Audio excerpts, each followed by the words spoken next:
The views and opinions expressed on this program are those of wearecolerain.com and do not necessarily represent those of Colerain High School, the Northwest Local School District, or the Colerain Boosters. Thanks for tuning in and enjoy tonight's broadcast. Welcome to 8801 Cheviot Road, home of the Colerain Cardinals. This is Chris Imanitis with wearecolerain.com, along with Brian and Brandon White here in the booth. And Mike Rourke setting you up for tonight's Titanic GMC struggle. Hi, there we are. Hi, how are you? So we are obviously here bringing you tonight, along with our media partner, Waycross Community Media, bringing you tonight's Titanic GMC battle between the Colerain Cardinals and the Lakota East Thunderhawks. This is a big game for both Colerain and Lakota East as they look to set a little bit of precedent into their journey to become GMC champions. So, along with Brian Wyatt and Brandon Wyatt, Mike is back here, and of course in the truck we've got Tony Suarez and the rest of the Waycross crew. Thank you. We are very special night here at Colerain High School, as we're going to dedicate this broadcast, and this is a wearecolerain.com thing, and I want to take a minute, Brian, to have you listen to the national anthem. Yeah, let's do that.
The Colerain Band giving us our rendition of our national anthem. Again, thank you for joining tonight's broadcast. Tonight, the 5-1 Lakota East Thunderhawks head here to Colerain High School. Hi, look, we're back. Head to Colerain High School looking to take down the Colerain Cardinals. Lakota East, of course, led by former Colerain offensive coordinator Rick Haynes. Not have the greatest success against his former school guys. He's has yet to beat Colerain at any point during his head coaching tenure at Lakota East. And of course, Colerain comes into tonight's game having won 4 in a row, 4-2 overall, 4-0 in the GMC. So one of only 2 schools in the GMC still undefeated, of course, the other being the Fairfield Indians, who we'll get a chance to see next week. So a couple of house cleaning items here in the very beginning. Of course, we want to remind all of you who are watching live on wearecolerain.com that we are going to be able to give you, again, full video tonight, and we have the full suite. Again, because we have Waycross Community Media here, we're going to have 4 or 5, maybe 10 different camera angles. I don't know. Every time I turn around, these guys are doing amazing things. Did they bring the blimp? Well, I think the blimps were grounded, so they're not coming. But no drones either. You're going to get a great production tonight. There's no doubt about it. So we're very, very lucky and very fortunate to have Waycross Community Media here with us tonight. So for Tony and all the camera volunteers, we're going to thank you right now up front because we know it's going to be an absolutely wonderful performance. Let's talk a little bit about these guys that we got coming in here, Lakota East. So here's a team that likes to run the option. Brian, what can you tell us specifically about what the Thunderhawks bring in this year's squad?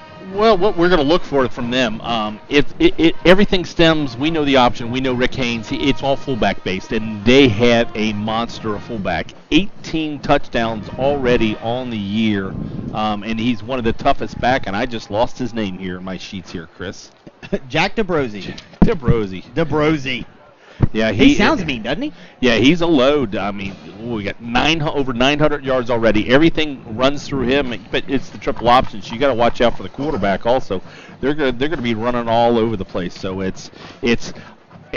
my keys to the game. They're looking Colerain's defensive front against the offensive front of the Lakota East Thunderhawks. So Lakota East, to your point, talking about running the option, they actually lead the GMC in rushing yards, which this late into the year, that's not something that we're used to seeing. Normally Colerain owns this conference in terms of rushing yards, but they're averaging, again, just looking in this week's preview, they're averaging over 314 yards per game on the ground. First in the GMC, second overall with 357 yards. So this is at least to date, been a very potent Lakota East offense. And pretty balanced. I mean, you take it from Jack Dabrowski with 900 yards. Dylan Fry, he's got 315, and Jeff Garcia 500. They're averaging as a team 6.5 yards a carry. You're running the option, you want 3 to 4 yards. If you can get 6 yards, that's every play. You're never going to turn the ball over. So they're going to try to keep the ball away from this potent Colerain offense. Time of possession is a key for Rick Haynes. And Brandon, you want you to talk a little bit. Coach Haynes, offensive coordinator on the state championship team. But Brandon, you played for Coach Haynes. That is a correct statement. Why don't you give us a little insight? A little insight there on Coach Haynes. Coach Haynes was a part of the 1980 national championship team along with Kerry Combs at Dayton University. Little known fact. Here's the thing about that fact. Combs really didn't play. Coach Haynes, though, was the main man running back there for the Dayton Flyers when they won their national championship. He's a hard-nosed guy. He's all about discipline. I'll tell you what, I bet these offensive linemen have taken that same first step about 10,000 times this summer. They probably took the second step about another 15,000 times. Very methodical and a very tempered approach to what he does. Well, that's what I remember. I was hoping you had mentioned something about that. As the offensive line goes, so does the option goes. But I just remember watching practices and watching you guys. When you talk about taking the first step, in a practice, they'd call a play, call the snap, and they would take one step and then do it again, and take one step and do it again, over and over, because it's the basis of everything. So Coach Haynes, attention to detail. I might not be the greatest dancer, but I tell you what, I know my footwork is good because Coach Haynes drills it and drills it into you. So that's a good view of Lakota East. I mean, obviously they came in tonight looking to knock Colerain off of the streak, as it's kind of become to know now. Run at 63 consecutive GMC victories, breaking their previous streak that ended in 2008. So the Cards are on a roll. There's absolutely no doubt about it. Let's take a look here at our schedule and results. And again, thanks to Waycross for putting together these fantastic graphics. There you can see all the details. We'll leave it up there for about 15-30 seconds, and you can kind of see here. Lakota East started off hot with 3 victories in a row, and then they kind of run into a stumbling block with Fairfield. Lost pretty bad. You know, what you don't see in this graphic, obviously, is all the statistics. They actually had 5 turnovers in that game go against them, did Lakota East, and that really kind of set the tone for that game. But then they bounced back immediately and took down Oak Hills, which is struggling a little bit this year. You can see 0-6. But, you know, they have an opportunity, you know, here tonight to really make a statement. As far as Colerain goes, obviously, everyone knows the story. Lost those first 2 games by a combined 7 points to LaSalle and St. Xavier. And now we're getting to the bulk of the GMC schedule, and so far the Cards are 4-0, and they are doing it on offense and on defense. Brandon, talk a little bit about the Colerain Cardinals and what has stood out to us so far through 4 GMC games. I think the main thing that's coming into focus is the offense has got healthy and got a rhythm. We know Gunner was kind of really struggling with a hamstring injury that first game against LaSalle. Couldn't really get out of the mesh quickly, couldn't get out on the edge quickly. And they kind of found a little bit difference, found their pace, found a little bit more of a rhythm with the fullback, and it's paid dividends these past few weeks. No pun intended by saying they found their pace. Really, kind of the star of the offense. Oh, man, that was unintentional. I didn't even think about that. Finding their star, really. And we talked about it in the preseason, about how if people didn't know who he was before the year started, they're going to know about him soon enough, and that's Ivan Pace Jr. Talk about what he's meant to this team. And between him, you've seen Ivan just being able to bruise through and create space, gives a little change of pace to Deontay Smith-Moore, who's back there, is much quicker through the hole, might have more breakaway speed, so maybe not the bulk and strength to break through that initial tackle. So we'll see both of them in the backfield at the fullback position. The other thing that Coach Bolden has really emphasized is he got on his 2 wingbacks. He got to Sincere Jones and J.J. Davis and said, you guys got to quit dancing. Make one move and go. And we've seen the past couple of weeks where J.J. Davis has broken some really long runs. Sincere broke off a couple as well, although they were all called back on holding penalties. Well, and we've seen a couple of times with Sincere, he hasn't getting the touches that a lot of people thought. You know, he's the 3rd and 4th man in this weaponry, but when he has touched it, as you said, he's had a bunch called back. when he gets loose. So Colerain weapons all over the place. Just who's going to score tonight? So you talk about Sincere. We talked a little bit about the offense. Let's kind of talk about how Sincere is one of those guys that has made kind of the switch over and playing a little bit more defense. How has the defense been so good? I mean, so many people questioned at the beginning of the year. You graduated 9 starters. You're bringing back all these unknowns. Talk about, Brandon and Brian, a little bit about Sincere Jones moving to defense and some of the Deontay Smith-Morgan, what they are doing defensively to shut teams down. It starts first and foremost with 2 young men named Bolden in the middle, really holding it down for the Colerain Cardinals. And you got to talk about Javon Hicks, Sincere doing a great job on the edge. You got to talk about the safety play deep with the 2 young guys. First year on starters, junior Jakari Patterson, sophomore Deshaun Pace. They've really allowed this defense to really flourish here as the season progresses. Well, and the good play of the defensive back has allowed the linebackers to pretty much focus on the run because they'll go one-on-one with anybody in this league. I'll put you've got guys that are 6 foot, 6'2" back there with Hicks and Patterson and Pace. I mean, lots of size back there, can cover anybody one-on-one. So it's going to turn into the battle. It's fullbacks against the middle linebackers. It's guards. It's a blocking downfield. So. Yep. So, again, thanks for tuning in to WeAreColerain.com's broadcast of Colerain High School football. As I mentioned earlier, this is a Waycross broadcast, so it's going to sound like we're restarting the broadcast, and it's because we are, because we're going to be doing our Waycross entrance. So just bear with us, and we'll jump right back into it. OHSAA football on Waycross Sports, brought to you by Wild Birds Unlimited, your backyard bird feeding specialist.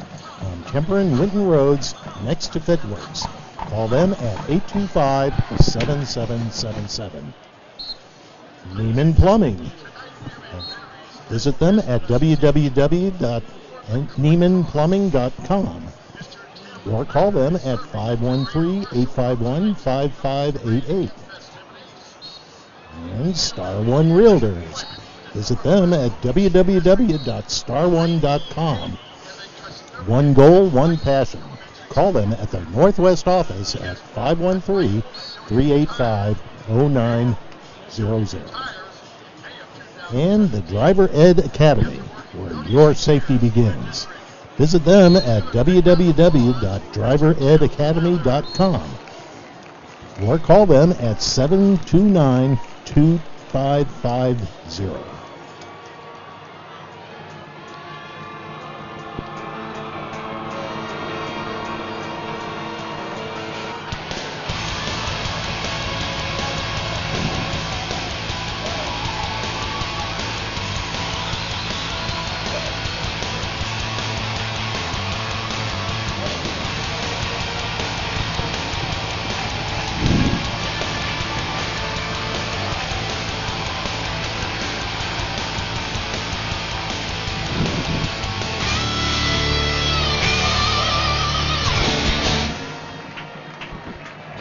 Welcome to 8801 Cheviot Road, home of the Colerain Cardinals, where tonight your Cardinals welcome the Lakota East Thunderhawks for Week 7 of GMC action.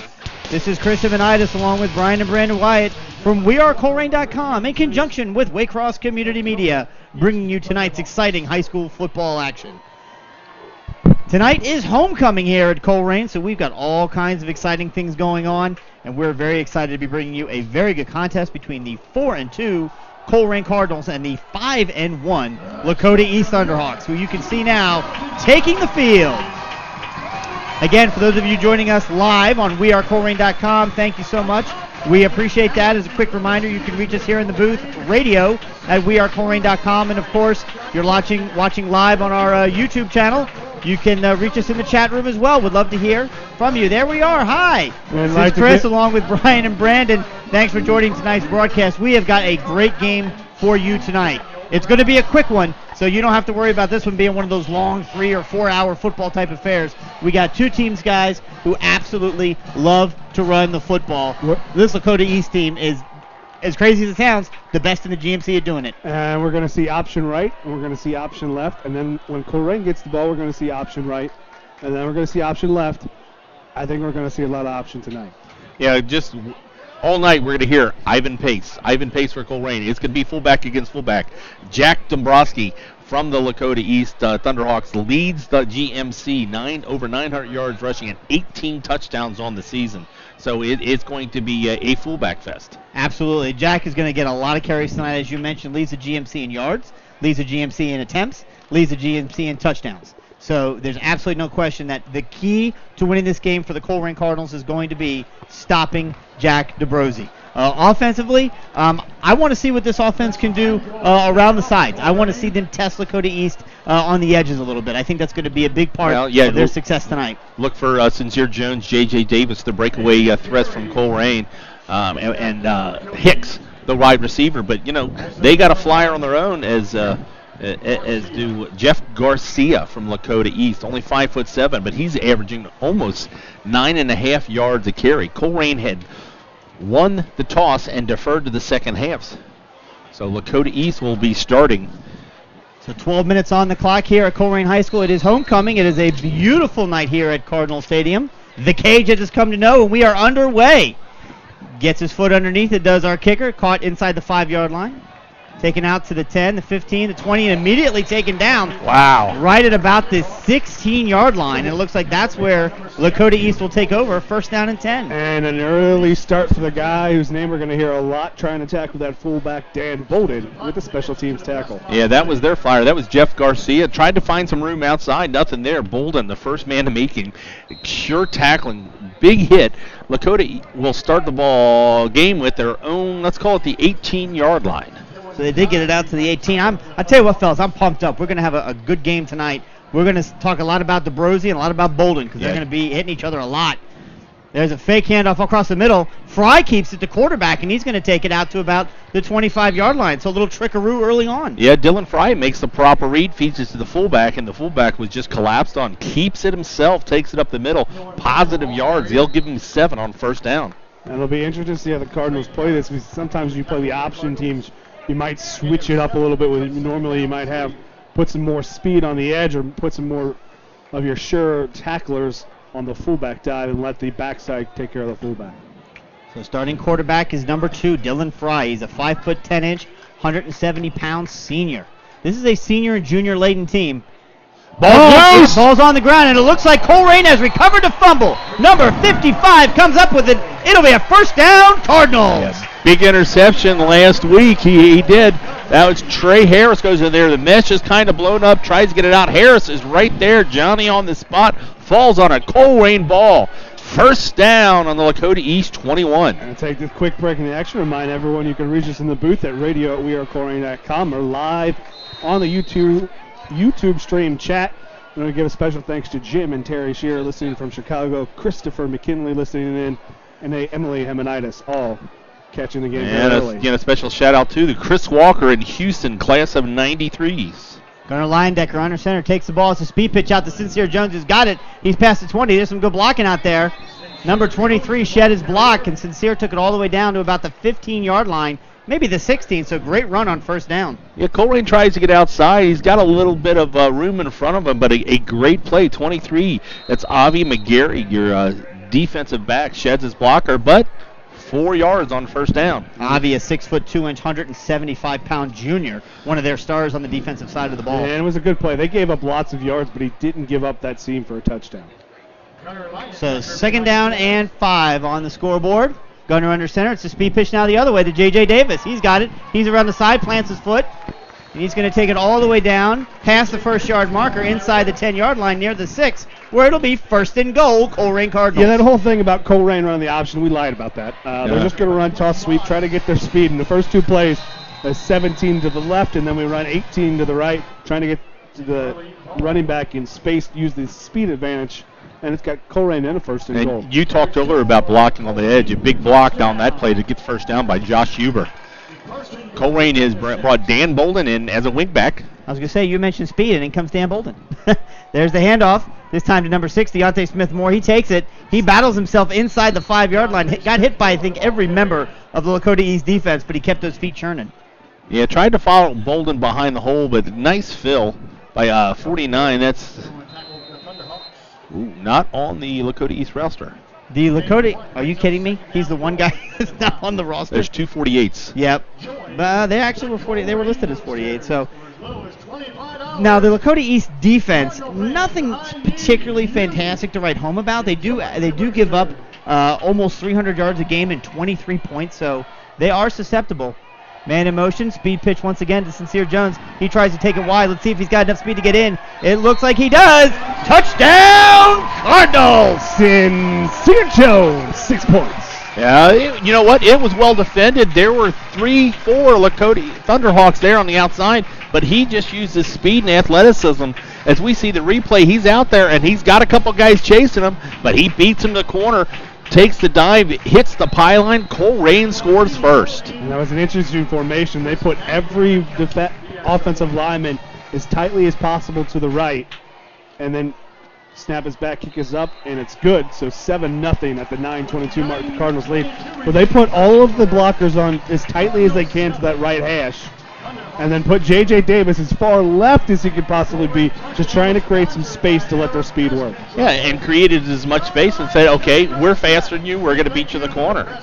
You know, do you defend the power to the right or the speed to the left? That's what the defense is guessing on that, and they even guessed right. There were guys there, but Sincere makes the play, so Colerain scores first. They did exactly what they wanted coming out of the gate. They get a stop and turnover on defense. Short field turns onto an early lead. Here we are, 9:22 in the first quarter. Your home team, Colerain, up 7-0. You know, we don't give a whole lot of credit because, you know, who does to kickers, unfortunately, but we're at some point going to start really talking about the tremendous job that Chris Mangold has done. And I know we've mentioned it a few times, but, you know, I mean, we've gotten to the point now for a kid who's only playing in his 7th football game ever. He's only playing in his 7th week of football ever. And we look at extra points now, and honestly, do you ever doubt that they're going to go in? I mean, well, I think his only miss was a drop snap. Oh, yeah, it was a bad snap last week. It had nothing to do with him. And I think Coach Bowden makes clear every time we do the interview, he's like, he gets maybe 20 minutes of practice a week with the football team, spending the majority of his time practicing with the soccer team. He's going to get a lot more focus as the soccer season winds down. That's right. McGarry and Garcia back. This will be Garcia again. The air is thick, taken inside the 5, out to the 10, to the 15. Tries to find some room, stays on his feet. He's going to get it out to about the 25-yard line, or just shy thereof, and that's where Lakota East will have their second offensive series of the day. You know, an interesting point here. Short field for Colerain, scored on that first touchdown. There's the replay there on Waycross. Really did a nice job kind of ducking under a couple of tackles there. Yeah, Josh Huber makes the tackle along with Kendricks. I was surprised when doing the preview this week to see where Colerain was offensively in the GMC. We'll talk about that in a second, but those short fields on the defense gives us certainly plays into it. And a very interesting look defensively. We'll talk about it after this play.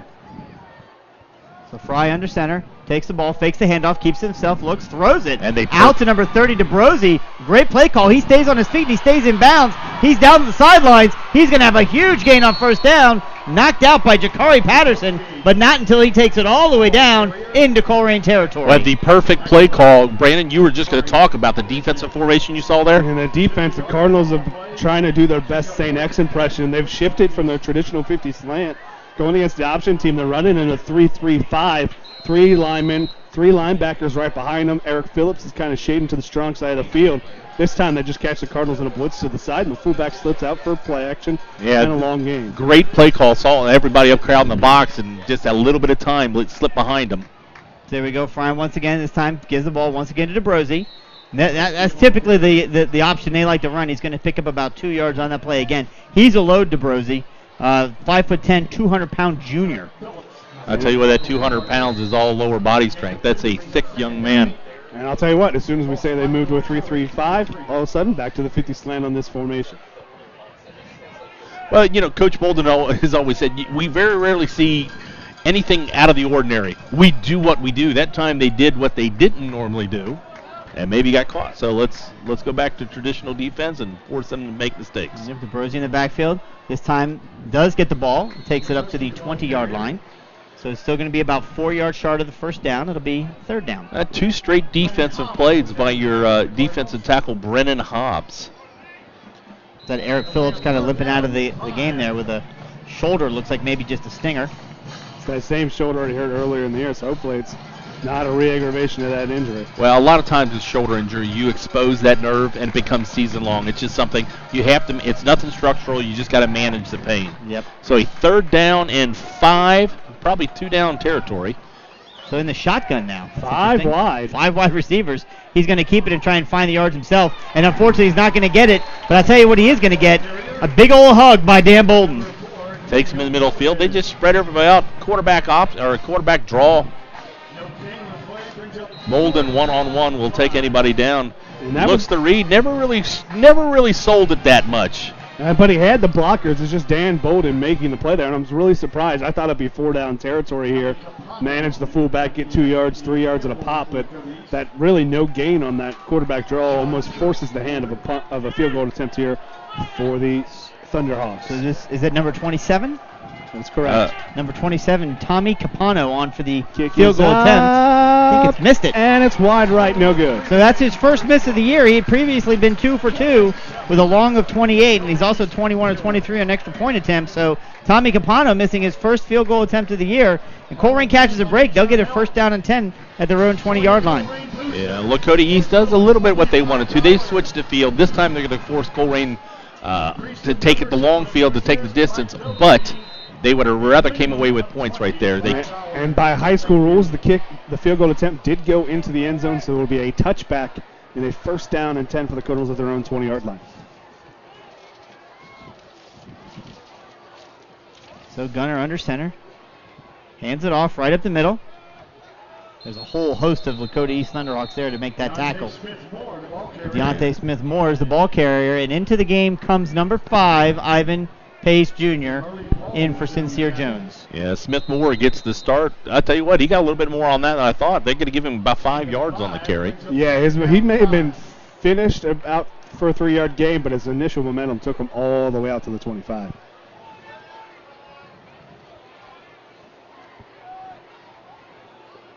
Back under center here. There we go. Hands the ball off to Ivan.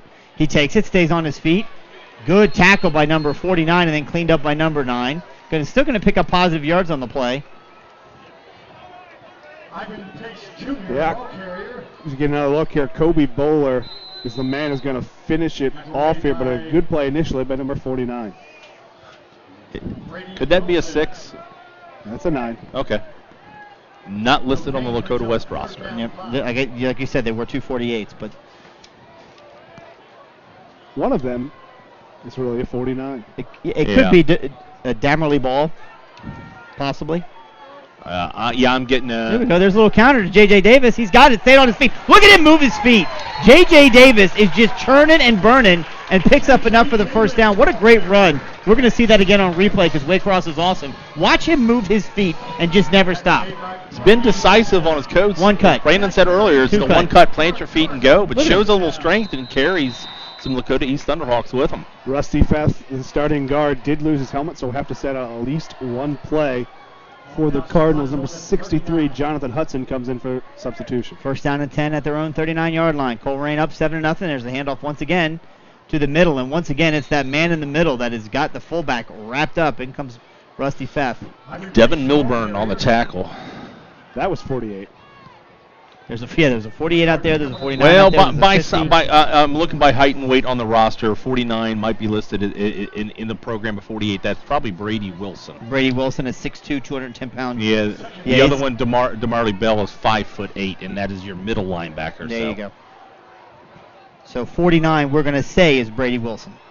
And if there's anybody from Lakota East listening or watching, there's a fake handoff. Gunner keeps it himself. He's going to get some room. He gets hit, but he keeps turning those feet. He's going to get out to about the 46-yard line. Is anyone from Lakota East watching live on via wearecolerain.com? If you know who 49 is and you want to confirm that is, in fact, Brady Wilson, we'd love it to be confirmed. Because the roster that I got from Lakota East did not have a 49. In fact, it also didn't have a 47, which I found out through looking at the stats and had to add that after as well. Great story, Chris. The play, though, however, was a 5-yard gain by Gunnar Linedecker on the option. 3rd down and 4. Colerain with a 7-0 lead, looking to add to it. There's a speed pitch to the side again. There's J.J. Davis. He's going to have enough for the first down into Lakota East territory. Stays on his feet, keeps his feet moving all the way down to the 35-yard line. Another first down for Colerain, and what a difference the past 3 weeks have been for J.J. Davis. Well, I like here. He gets the pitch to go to the outside, and this time he turns up, but he sets up his blocker, shows some patience, lets the play develop, but then it shows his elusiveness right there, shows some power. It takes 3 guys to take him down. J.J. Davis, one of the many talented juniors on this team. Looking forward to watching him progress through the rest of this year and then especially next year as a senior.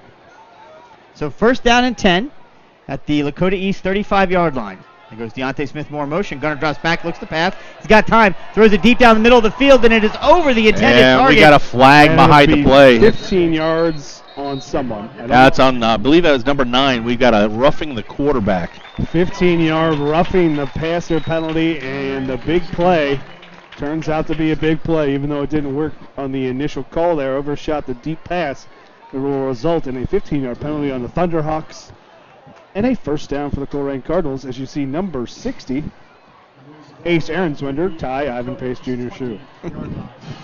That's what teammates do, right? Yeah, your offensive line's got to take care of your running back. Here's the replay here. Let's see if Waycross has got it. It's tough. Once that ball gets loose, you typically move the camera. Yeah, can't take that much of a head start. Yep. So here we go. There's the handoff over the middle.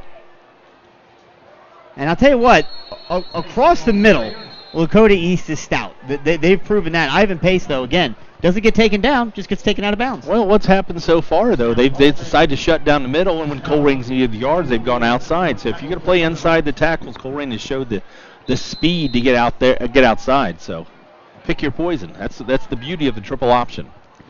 This is a big game for Colerain, obviously for GMC championship implications, but also from a Hardman perspective.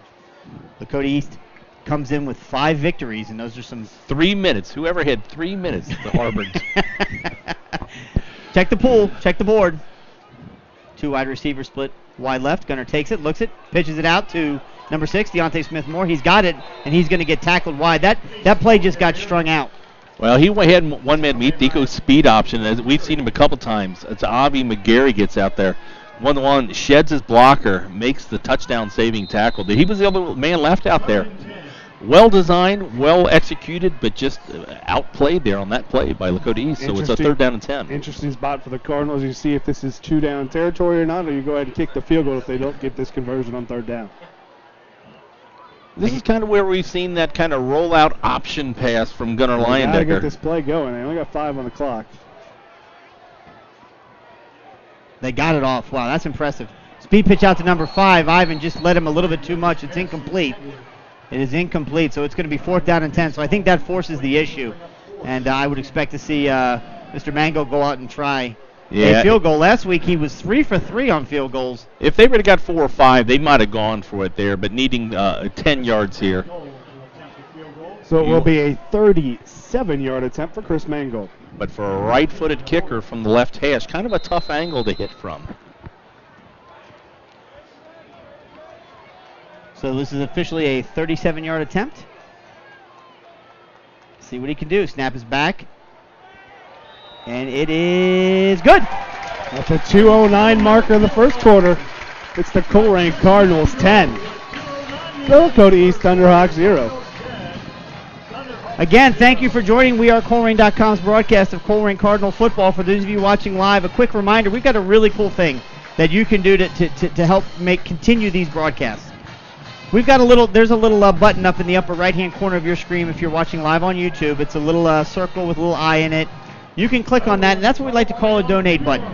And a donate button is going to allow you to make a real serious impact on the lives of hundreds and hundreds of student athletes and club participants here at Colerain High School as well as both middle schools. You can click on that button and you'll see that a little window will pop open and it'll tell you that you can donate to the Colerain Boosters. The Colerain Boosters do so much for so many, we cannot overstate how important it is. So we just ask you again, we're not heavy pushers here, but if you like what you see, if you appreciate the fact that for absolutely no cost whatsoever, we can bring you live Colerain football every Friday night, take a minute, click on that button, and think about, hey, is it worth $5? Is it worth $10? Can I forego a Starbucks, whatever they call their coffees, this week, and maybe donate to the Colerain Cardinals? It is Spice season. Whatever it is. Maybe and you if can you're a forego Lakota East spice. fan, donate to their boosters. Yeah, absolutely. We encourage whoever you're a fan of, find a way and get involved, whether it be with your time or maybe some treasure. Give it up. So there's the kickoff. It's a short kickoff this time. It's going to bounce at about the 15, take a funny hop. Lakota East picks it up. Colerain gets down there, and somehow the return man got away from all of it and took it out to about the 25. Well, was that a hold or a face And mask? somehow Huber's head got ripped off. No play, nothing's called. We'll see Is it there here. a Watch 3 on this play. Just get ripped. No, he got was he a got horse collar. It was a holding. horse collar, but the helmet came off because of contact. But it was all because he was at a weird angle for the horse collar tackle right there. Yep. But It was Jeff Garcia on the kickoff return. He does lead the team, averaging 15.6 yards per kickoff return, does Jeff Garcia, the 5'7", 155-pound senior. No known relation to the former 49ers quarterback. Not to my knowledge. I didn't have time to go that much into detail. So Fry under center once again for Lakota East. DeBrosi in the backfield, man in motion. There's the handoff to DeBrosi, and there's a big hole right across the middle.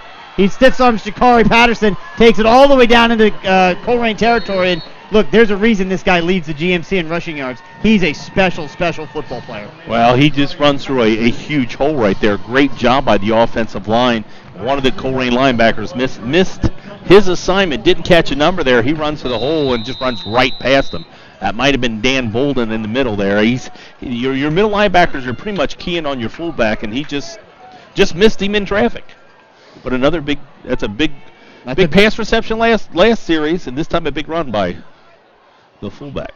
One in motion. There's the handoff once again to DeBrosi, and this time he's going to use that motion, get across the 40 down to the 39-yard line. So pick up a couple of yards there, make it 2nd and 8. And again, the Cardinals try to confusion up front. They went to a 3-3-5 there. And this is really about trying to make the quarterback, Dylan Fry, make the wrong read. All week in practice, you know that they're going to be running a 3-man front, so you have your blocking schemes, your reads. If you mix it up and say, hey, we're going to have 3 linebackers instead of 4, it changes the read. So all you're trying to do is add confusion to Fry before the pre-snap. That's exactly what they're doing here, playing 7 men in the box. We've got a guy rolling out. There's Fry. He pitches it, and it is caught all the way down inside the red zone for the Lakota East Thunderhawks, and a great pass play, great reception for Lakota East. It'll be 1st down and 10 right at about the 11-yard line. Just a slot up to Sean Church. They go right where the blitz came from. Find the space before Patterson can recover over the top. And it's a 1st down for the East Thunderhawks. See, that's what I like about when Coach Haynes brings his team into the area. They run our plays, we run their plays. I mean, there's different variations of each, but we've seen Colerain run that for years, and this time Lakota East runs it to perfection. So 1st down and 10 at the 12-yard line. There's Fry. He hands it off across the middle. Another Colerain defender, number 52, loses his helmet, so he'll have to come out. Rusty Feth going in to replace him for the next play. So it looks like about 3-yard gains on that play. It'll be 2nd down and 7. Yeah, early in the season we saw a heavy rotation up front, and it's really kind of established itself now. It's just those main three guys, Real, Hobbs, and Hudson, with Feth kind of spelling in short yardage situations. So the Colerain defense got their backs up against the wall here. Man, looks like we're going to have a little movement on the outside. I believe it was the tight end for Lakota East. Flinched a little bit when the man went in motion. Or it's Rusty Feth over top of the ball. It's one of the two. Whichever went first is what we're going to wait here. Yeah, Rusty Feth went first over top of the ball. Okay. Good eye, Brandon. The big offensive lineman brought in to play defense just got a little bit antsy. Is he still out there, or has he come off? No, he stayed out there. Okay. So that's the end of the first quarter. That's the end of the first quarter. After We said one quarter here at Colerain High School. Colerain 10. Lakota East 0. We said this was going to be a quick game with both teams running as much as they run, and there's only been, I think, one incomplete pass, and that was by Gunner to Ivan Pace. Everything else has been moving along real quickly. This is not going to take long to complete, and with that, there's not going to be a whole lot of scoring, I don't think. If we get an opportunity, we've got some key players. We've mentioned some of them today, so we'll try and get that graphic up for you here sometime relatively soon about some of the names that you're going to hear tonight multiple times. But as far as this game is concerned, there's not going to be a whole lot of possessions either way. So every single possession has got to be, I think, treated with really precious, hands, because this isn't going to be like a 35-28 type game. I just don't see it. Well, Lakota East on their third possession, they've driven it twice, that we'll see if they come away. They were unsuccessful getting any points on the board their first two. Colerain, 2 possessions, 2 scores. Been efficient, but their one score was a very short field. Yes. Yep, they had a good play on that last series and then kind of stalled out there with the good stretch defensive effort by Lakota East and then the incomplete pass by Gunner. So, as we know about this Colerain offense, it takes them a little while to get moving, but the defense usually after about the first or second series, they have been pretty much lights out. But again, this is an offense that is leading the GMC in Lakota East in a lot of categories, and they're going to have their work cut out for them tonight, will the Cardinal defense. So it'll be 2nd down and 3. The ball spotted. Look just inside the 5-yard line. They can get a first down without a touchdown. Dylan Fry back under center. Not a whole lot of formation shifts here. Takes the ball, fakes the handoff, does a counter, and tripped up in the backfield by Dan Bolden. Prevents potentially a big play. Were you watching, Chris? Yeah. You all right there? Something happened.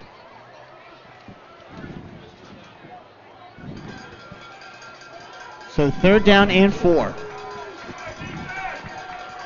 So, yeah, they run the counter. It was very nicely read by Dan Bolden up the middle. Be interesting if they go for it here on 4th down. So Dombrowski under center. Feeds the fullback. That ball is completely taken down. Doesn't look like he's got the first down, but he's pretty close. He's going to need very minimal yardage to get it. Rusty Feth makes the play for the Colerain Cardinals. Sorry, Sorry about the confusion there. They did not give him a first down. It is 4th down and 1. Somebody in the stands knocked a cord there, so okay, that's what I thought. Momentarily there. Coach Haynes is going to leave his offense out there. Quarterback sneak. 4th and 1. Let's see what Dylan can do. Dylan Fry, inside the 5-yard line. They really want the score here. He's going to take it and hand it off to Jack. He's got it, and he barrels into the end zone. Touchdown, Lakota East. Lakota East, that's a pretty efficient drive. Takes it the length of the field and cap it off. Fullback takes it right off the right side. Follows great block by the guard. Number 53. I'll tell you Steve Bouchard with a good block up front. A 5'11", 240-pound sophomore. Just making his presence felt on the offensive line, and that was correct me if I'm wrong, fellas, that was a line push. Yes, it was. Tommy Capano's kick is up, and it won't count because we have a whistle before the play. Colerain jumping up and down there trying to get somebody to flinch. Don't know if they came across or they did get somebody to flinch. The referees are going to discuss it right now. Make their decision quickly. Whose fault was it? Dead ball. Offsides on the Colerain Cardinals, and it'll be interesting here. They could go for 2? They could go for 2, or they can apply it on the kickoff, I think. Looks like they're going to take half the distance. Is that how that works? Yeah, I don't know why they would do that, but I guess that's... Can't you just decline the penalty? Yeah. You can if you want. If he hits the crossbar and it goes in, then it was a good call. There you go. I thought he made it. Maybe I didn't. Maybe I missed it. Well, the play is dead. It's pre-snap. There you go. Good left footer. Kick is up. Kick is good at the 10:33 of the second quarter. Colerain Cardinals 10. Lakota East Thunderhawks 7. Again, if you're listening or watching live on wearecolerain.com, we invite you to reach out to us here in the booth at radio@wearecolerain.com. Send us an email. Let us know where you're listening from. Also, if you're watching online, let us know by chiming into the YouTube live chat room there. And thank you, Justin Crosby, for listening in. I will not repeat your compliment because the two of these people in front talking to you also have too big egos for that. Was he going to compliment me again? Is he? You know what? That's probably the smartest person that has ever listened to one of our broadcasts. That's both. There you have it. So Lakota East, I'll tell you what, they've showed something in 2 of their 3 drives, and only coming up with just 7 points, but they've shown that they can take it the length of the field in this formidable Colerain defense. Colerain's going to have to match them score for score. As you said, possessions are going to be limited for both teams. Cardinals up close, expecting, just playing in case this little squib formation for the Thunderhawks. A lot of times they'll bluff this and then set it up, so Colerain's going to be prepared for them. You don't not sure what they're going to do. Kind of a little muddle huddle. They set up for a regular kickoff, and Colerain breaks back to their regular return. That was interesting. I mean, it's not like they're trying to hurry up the kick at all. I mean, gave the Cards plenty of time, special teams, to get back. So kickoff for Lakota East. Puts it high and deep inside the 5. Sincere Jones has got it. He's out to the 10, the 15, the 20. He's got a block. Lowers his head. Gets it all the way out to about the 28, 29-yard line where Colerain will take over 1st and 10. And another tackle by A.V. McGarry. He's been all over the field for the Thunderhawks. Yeah, Sincere Jones, he's got a little bit of alley, follows his blocker, gets past that initial wall. But as you said, well, McGarry has, that's 4 or 5 tackles already so far early in this half. At 6'2", he's a quality player. I'm not saying he's on that same level, but we saw it a couple years ago. Actually, I think equipment issue timeout. Saw it last year against Fairfield, where Josiah Scott, basically from the corner position, really frustrated the Colerain Cardinals. And a good tackling corner can really cause some indecisions and cause some blocking scheme issues for the Colerain Cardinals. Well, because the corner is always out there one-on-one with the wide receiver. If he can win those battles consistently, you're going to have to bring an extra guy or run away from him, leave somebody else free. Coach Phil Joseph on defense is quite animated on the sidelines. Play there for the Colerain Cardinals. Lion Decker on the keeper with a simple 4 yards. Not happy with the defensive output of the defense yet. There's Coach Cutright doing the same thing, admonishing the defense a little bit. Sometimes, you think you get a little bit too big for your britches. They've done so well in the GFC so far, and let's be honest, I mean, they've been pushed around. They've been thrown on, they've been run on, and made a little gut check time. It's a good thing to have. Man in motion. Fakes the handoff, keeps himself. It's a deep pitch. That's going to be tough for anybody to get out of. Deontay Smith-Moore takes it up to the 40, and it's going to be enough for the first down. DSM 2.0 gets it They have done. not signaled it yet. Blindecker stretches this out and makes a pitch. And he just kind of fumbles a little bit, didn't get it. J.J. Davis could get in front of his man, and it is a first down. I was going to say, he had to get to the 49, and the ball is clearly across the 49-yard line. It's not official till the official says it's official. And then it's official. So officially, that's incorrect. Unofficially. First down and 10 for the Cardinals. Leading 10-7. J.J. Davis in motion. There's a counter, and it is read beautifully by the Lakota East defense. That could not have been played any better.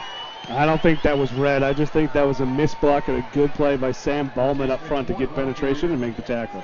He fakes that to fullback right there. I believe the fullback is supposed to run into that guy. You want to follow out your fake, but he runs right past the fullback, doesn't even bother with the fake, and just blows it up. A good play. Was that 50? Yep, Sam Ballman. Yep.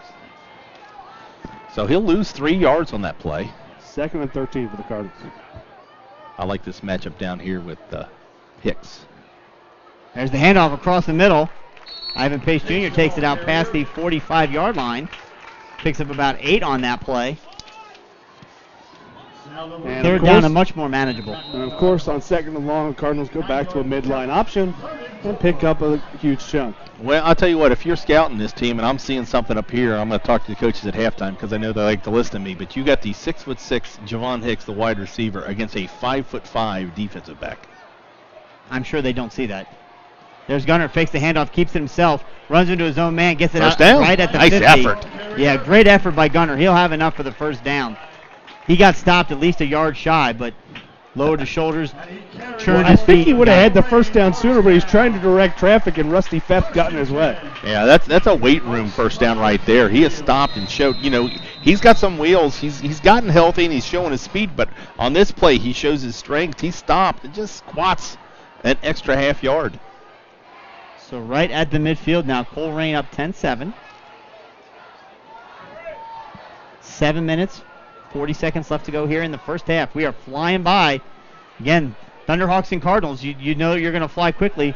Gunner drops back to pass. He throws it deep intended, and it is intercepted number 20, that man, that 5'5" guy, Well, picked it right out of the hands of I'll tell you what, I Javon asked Hicks. He was beat off the spot by Javon Hicks, but Gunnar Lonendecker either is forced to throw it early, doesn't really get a good set of his feet under, throws it, and it's easily picked off.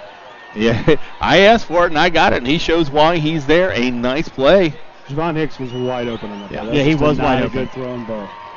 No, you're right, Brandon. He was falling backwards. I don't know if it's because he He was forced to throw it early. He had good Yeah. pressure in front of him. Couldn't really set his feet. So kudos to the defense there for putting the pressure on Gunnar, forcing him to kind of throw off his back foot. And it came up short, and big pick there by number 20, Peyton Bruce, 5'5", 140-pound senior. So Lakota East has got the ball again. Let's see what they can do. Fakes the handoff, pitches it wide. Good tackle from behind, but still picked up about 4 yards on the play.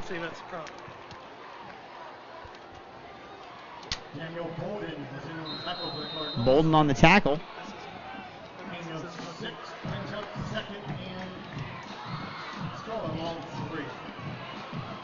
Second down and 5 on the scoreboard. Lakota East just now under 7 minutes to go here in the first half.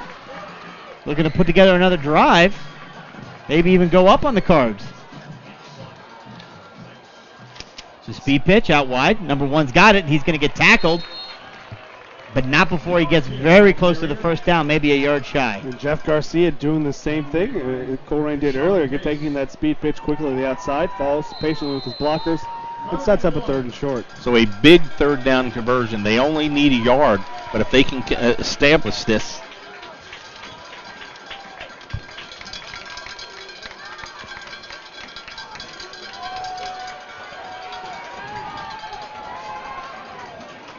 So here we go.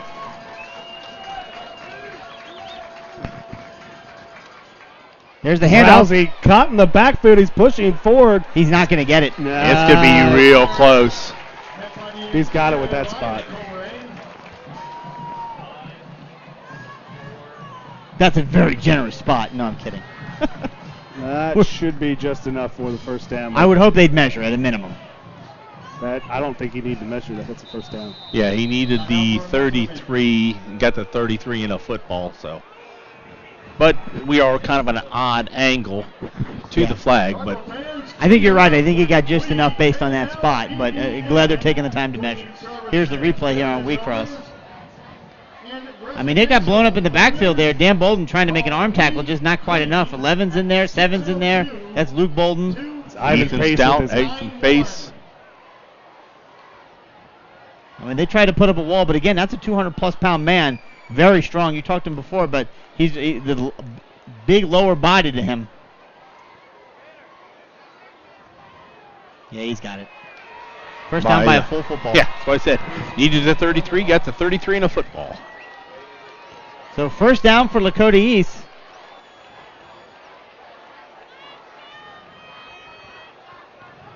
I love a game like this because the Colerain defense is getting pushed around a little bit, and they're not used to that.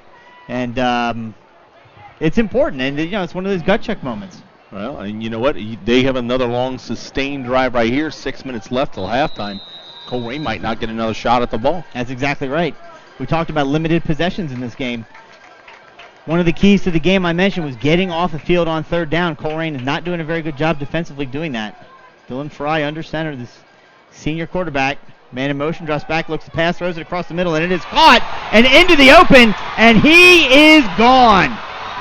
Sincere Jones trying to track him down, but I don't think he got him. He's into the end zone. Touchdown, Lakota East. Evan Yablonski with a long catch for 6 points for the Thunderhawks. Again, got single coverage on the outside, caught the safety looking in, and it's just a quick little seam pass, and we see right over the linebackers. Hicks and Patterson both overplayed the man, and there is nobody deep when you're one-on-one in this defense. Sincere Jones did a valiant job getting back and trying to bring him down. Let's see where his knee comes down. No, he was definitely in the end zone, so good call by the ref. Extra point pending. Snap is back, kick is high. And he missed it to the left. And no good, so at the 5:36 mark, it's the Thunderhawks with 13. The Colerain Cardinals 10. That's the 3rd missed extra point of the year for Tommy Capone. Capano, excuse me. So he's missed a field goal tonight, he's missed an extra point, and as a result, it's a 13-10 Lakota East lead. A 4-point lead to a 3-point lead makes a huge difference in a lot of your play calling. But hey, it's a 13-0 Lakota East run, guys. It was 10-0. As we watch a replay, it's just a simple play action. Yeah, there's nothing catches special them on about a this slant. at all. Banner carriers, please report to your banners. Banner carriers, to your banners, please. Can't wait to see how this Colerain offense responds. Plenty of time left, 5:36. Both teams have their full complement of 3 timeouts.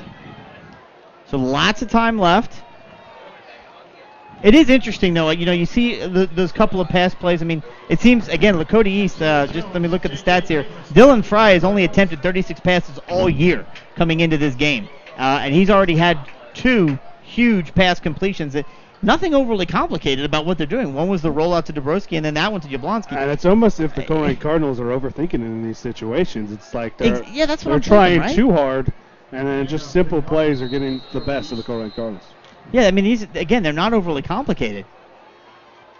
You hate to think what might happen when they come up against a complex passing offense. Well, sometimes the simplest ones, you know what's coming, and they're just overplaying. They're getting man-to-man matchups, and they just gotten beat on those. And you know what? And I've always said Coach Haynes is one of the best play callers, setting up one play to the next. There's the kickoff taken at the 5-yard line. He's got one man in front of him in the block. That was Sincere Jones on the block. J.J. Davis. Yeah, J.J. The Davis. whistle needs to blow. His feet aren't. I know you want to let him play, but his feet aren't on the floor, on the turf. You need to blow the whistle. It doesn't matter if he's still moving forward or backwards. His feet in that little situation were off the feet. The refs do need to blow the whistle. And your concern there is it's just the safety of the player. Yeah. Last call for It doesn't matter if his own team is pushing him forward. Right. His feet are off of the. He's clearly no longer in control of his own forward motion. Right. Our next winner, split the pot. So here we go. This Colerain offense now. Last series ended on an interception. Let's see what happens here. J.J. Davis in motion. Gunner takes the ball, fakes it, pitches it out to J.J. Davis. He looks for some room, and the Lakota East defense is all over this. I know we haven't had a whole lot of time practicing kind of pitching the ball. We haven't had the need to, but the one thing Gunner I think is doing that I don't know if it's good or bad, Brandon. Maybe you can tell us. He's pitching it backwards, so the pitch man's getting the ball 5 yards deep, and he's got to make that up. Toss of 2 brings up second down 12.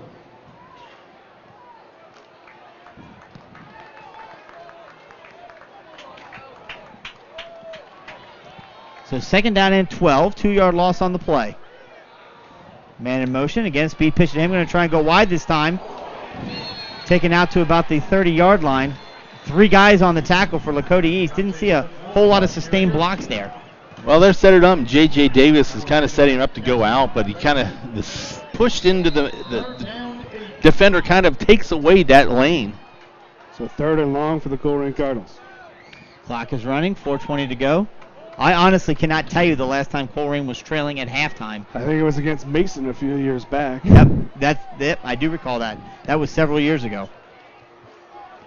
Still plenty of time left, like we said. Both teams with their full complements of timeout, so a lot can happen here. But it is 3rd down and 8. And Colerain, I think, is going to take a well-earned and well-timed timeout. Didn't see if it was the play clock. I don't think so. But a huge 3rd down conversion. You want to make the right call at the right time. It's Coach Bolton on this 3rd and 8, down 13, 4 minutes left. They'll have 2 timeouts left. Lakota East has all 3 of theirs.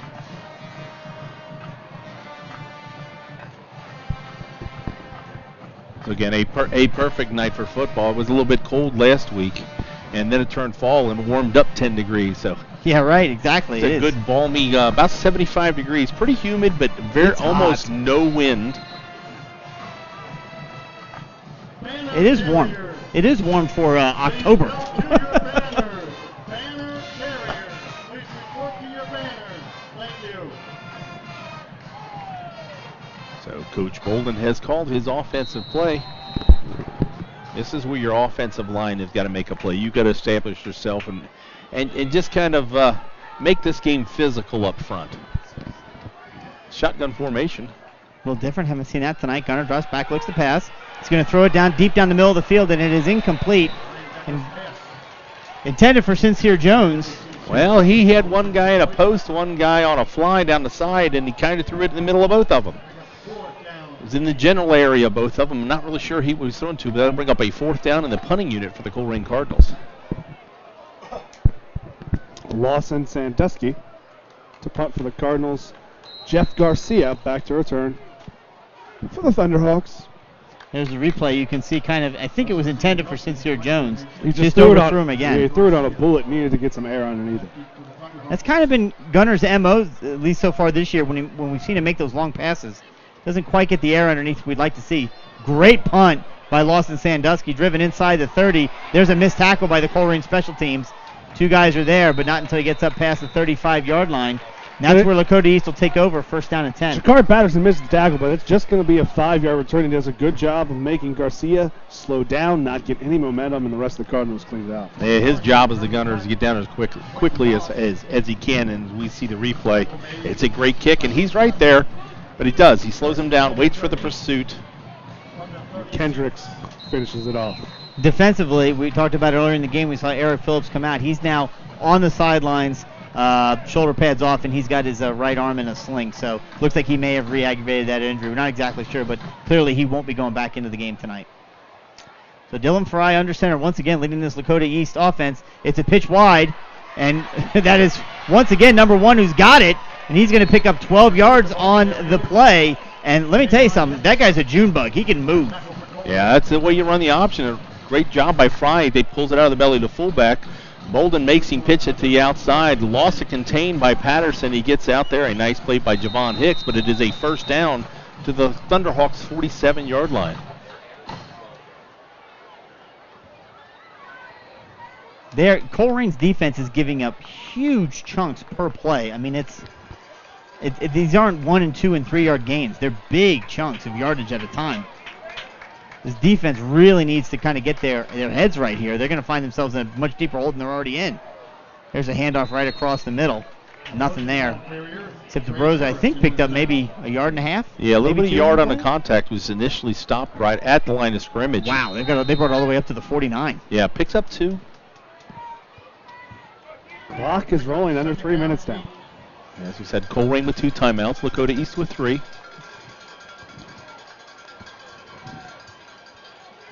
Lakota East going to bring in a tight end and a wide receiver. Still out of the what we've seen before, wingback formation, 1 tight end, 1 wide receiver. Yeah, watch Evan Yablonsky down here towards the bottom of the field. There's a fake handoff, and it's a counter to number 4. There's a flag. In the area of holding. Not a lot of flags in this area. Referee preliminary call is holding.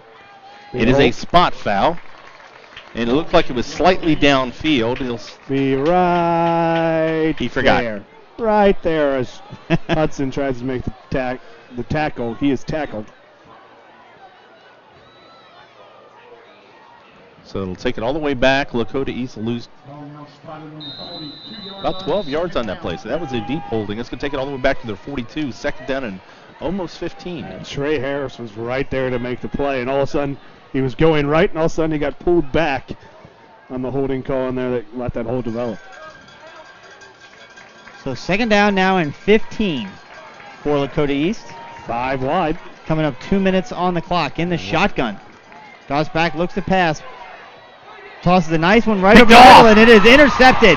The Colerain Cardinals have intercepted the ball and taken it to their own 35-yard line. That is a much-needed defensive stop for this much-maligned Colerain defense tonight, at least. Sincere Jones on the pick. And going to come back. There's a little bit of jawing after the play. There's a flag right on the Cardinal head. Is that what you guys are looking at? The referees are discussing the spot of the ball. After the interception, there's a block in the back on the return. Okay. So it won't be on the 35. It will be on the 20-yard line. Yeah, it's a spot foul. We get the The turnover is there. The reception by Sincere It's a Jones really is good throw by Dylan Fry. Unfortunately, And the block in the back, we don't see it on the out replay. of replay. It's a really good throw by Dylan Fry. Unfortunately for him, Sincere Jones plays for the Colerain Cardinals. So interesting, 1:57 left till half. Colerain trails by 3. 2 timeouts left, but they've got to go 75 yards. Well, it only takes one big play. We know that. Let's see what they do. In the shotgun, Gunnar Leindecker. Man in the backfield. He takes it, pitches it. Oh, and Ivan Pace missed it, and it gets pitched right out of bounds. He tried to pitch it late, and he pitched it so late.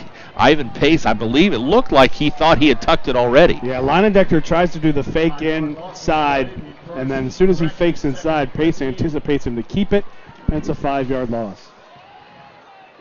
I tell you what, luckily it goes out of bounds because that was almost backwards. And that would have been a live ball. It just seems like the offense is trying to do too much. Coach Bolden talks about that at times, about just staying within yourself and running the offense, and it just seems like they're trying to do too much. Let's see what happens here. Gunnar takes it. This time it's a counter. Hands it off across the middle, run back across the middle. First down, J.J. Davis stays on his feet. He's going to get tackled from behind, but not before he picks up the first down out past the 35-yard line. You know, you try to do too much there, and you actually make a big play. So big reward, big loss. You saw the loss earlier. Here's the big gain. J.J. Davis on the counter up the middle. Yeah, he gets loose up here, and he's so quick. The camera's kind of fine. There he is. And he makes a couple. They say he's quick enough. He can make a man miss in a phone book or phone booth, they don't have those anymore. There's a pass. Nice call. Yep. Let's see what happens there. Yep, J.J. Davis takes it. Gets taken outside. He's going to have enough for the first down, so the clock will stop once again with 1:36. Besides that, taken out of bounds. So either way, the clock was going to stop. 8-yard gain. Nope. Enough for first down. Yep. So out to the 47, a good play design right there. It's just basically, it's a pass, but it's almost a pitch. A couple blockers in front of him, spread everybody out, does a good job, doesn't waste a timeout, and gets out of bounds. So back-to-back first down plays for this Colerain offense. Needing to find some kind of spark, give their defense a bit of a break, and now we've got a flag right away.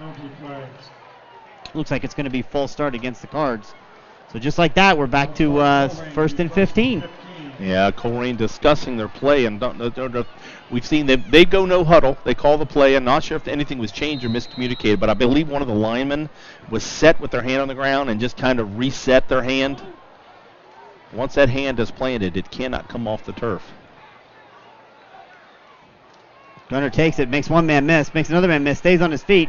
He's going to get it back past the original line of scrimmage up to about the 50-yard line, where it'll be second down and about 8. 1 minute, 23 seconds left to go here in the first half. As a reminder, for those of you on wearecolerain.com, we'll go silent during halftime, but we'll come back with about 5 minutes left with scores and updates from around the city. There's Gunnar takes it. He throws it deep down the field, intended for Javon Hicks, and unfortunately it falls incomplete. Does stop the clock with 1:06 left to go. Yeah, they take a shot downfield, but it looked like Gunnar was kind of a little antsy in the pocket. He collapsed around him a little bit late. Had to step up. Is hit when he is throwing the ball. Throws it to coverage, but you trust 6'2" Hicks up there for a jump ball, but he didn't even have a chance on that one. Does stop the clock, though.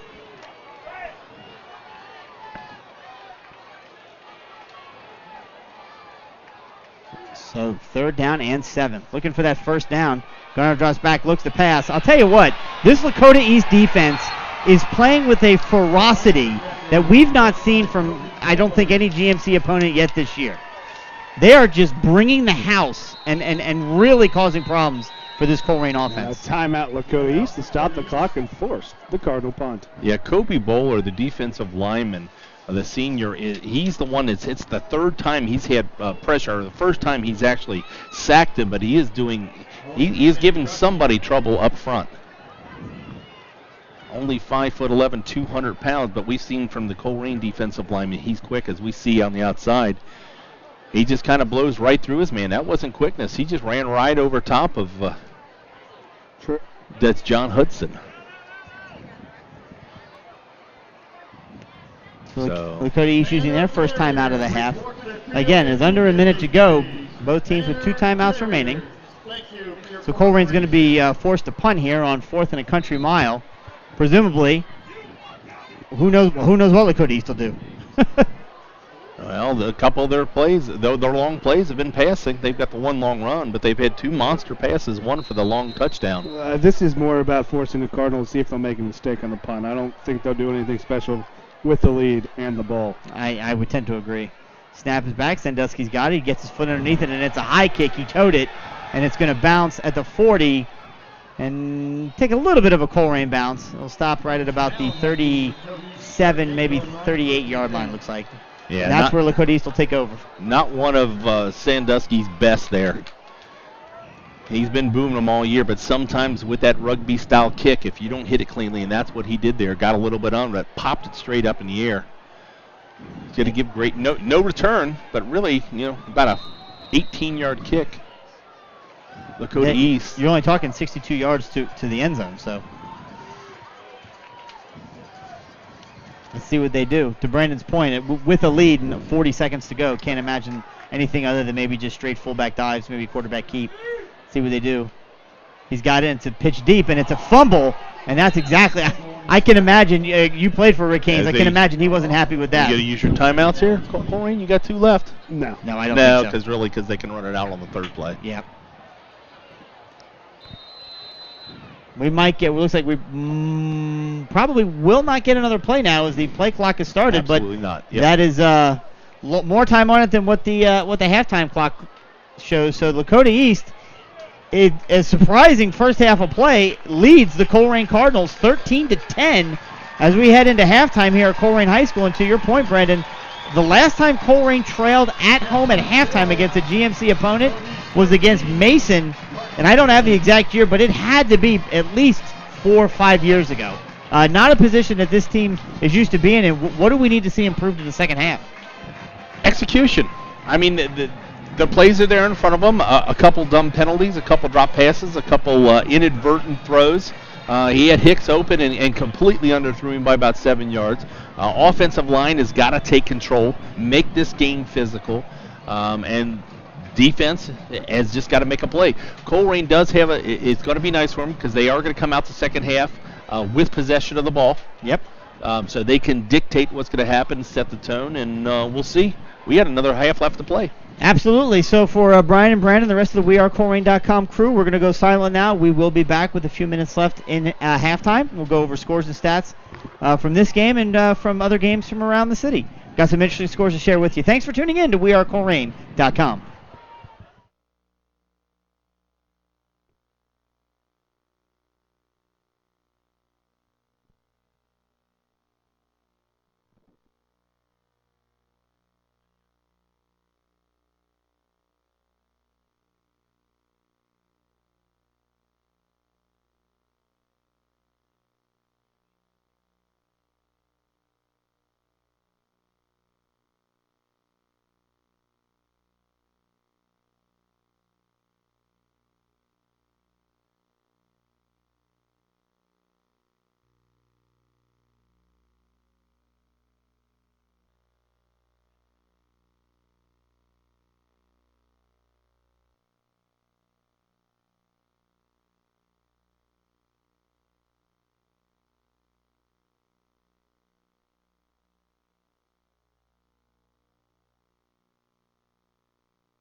representing very Student possible. Senate. Just got Kuba this Sal and Cameron Hauser. because we just had the whole thing in. Yeah, we don't know. Well, They just might not be sending me anything. Oh, now I hear you. Never mind. Say something. Representing Spanish Club, Kayla Owens Check. and Naman Morris Miller. Mike out there.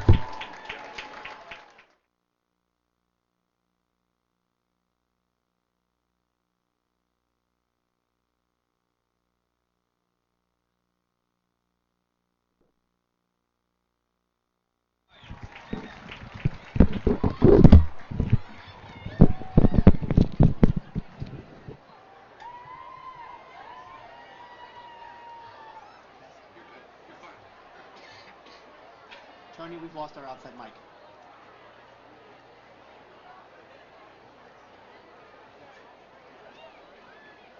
Let's have a round of applause for our 2017 representatives. Okay, you're saying, I guess the ambient mic or whatever, there's no sound coming from outside. We got it now. There's a little bit. Is it coming through now? A little bit. Yeah. Oh, there you go. There. Tonight's homecoming king and queen will be given a sash, crown, and roses. Thank you. The runner-up for homecoming king is Ethan Stout, representing DECA.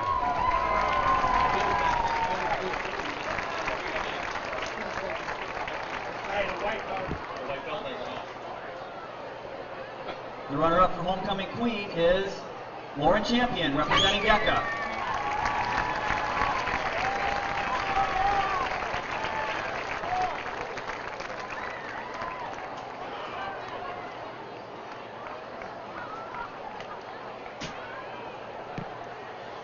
Let's have a round of applause for Ethan Stout and Lauren Champion, your runners-up.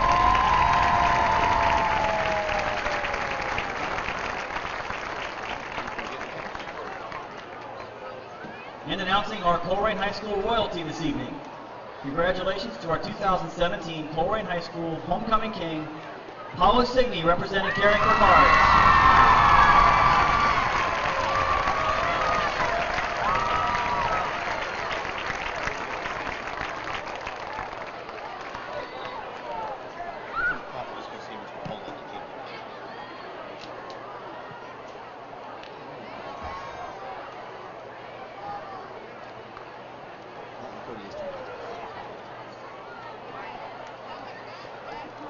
And congratulations to our 2017 Colerain High School homecoming queen, Skylar Ashball, representing Colerain.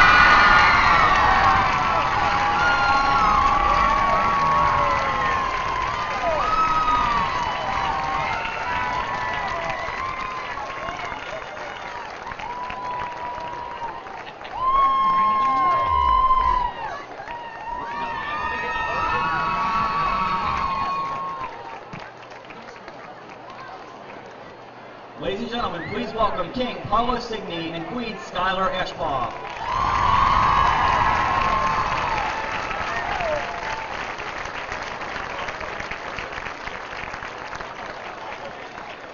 This now concludes the halftime ceremony. The semi-formal dance Heart of the Sea will be held tomorrow night from 7:30 to 11:30 p.m. in the Colerain High School Gymnasium to conclude this year's festivities. Thank you.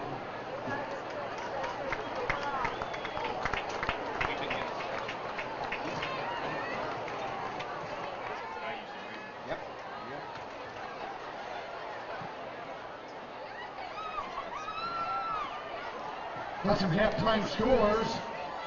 St. X 35, LaSalle 7, Elder 21, Moeller 14, Mason 12, Middletown 0, Sycamore 14, Hamilton 0, and Fairfield 15, Oak Hills 0. Halftime score. Fairfield what? It's 28-0 with the men's left with Fairfield. Fairfield's going to kick the shit out of us next week. Looking forward to that. That offense is unbelievable. Jeff Tyus, man, that kid he has found himself.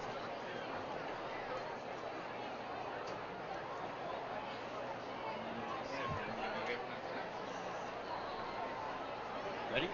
There you go.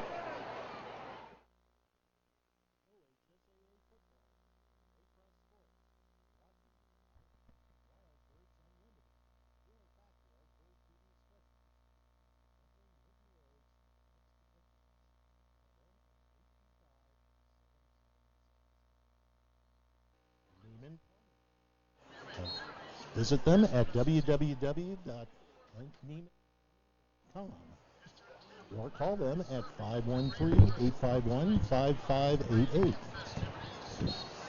And Star One Realtors. Visit them at www.starone.com. One goal, one passion. Call them at their Northwest office at 513-385-0900. And the Driver Ed Academy, where your safety begins. Visit them at www.driveredacademy.com or call them at 729-2550.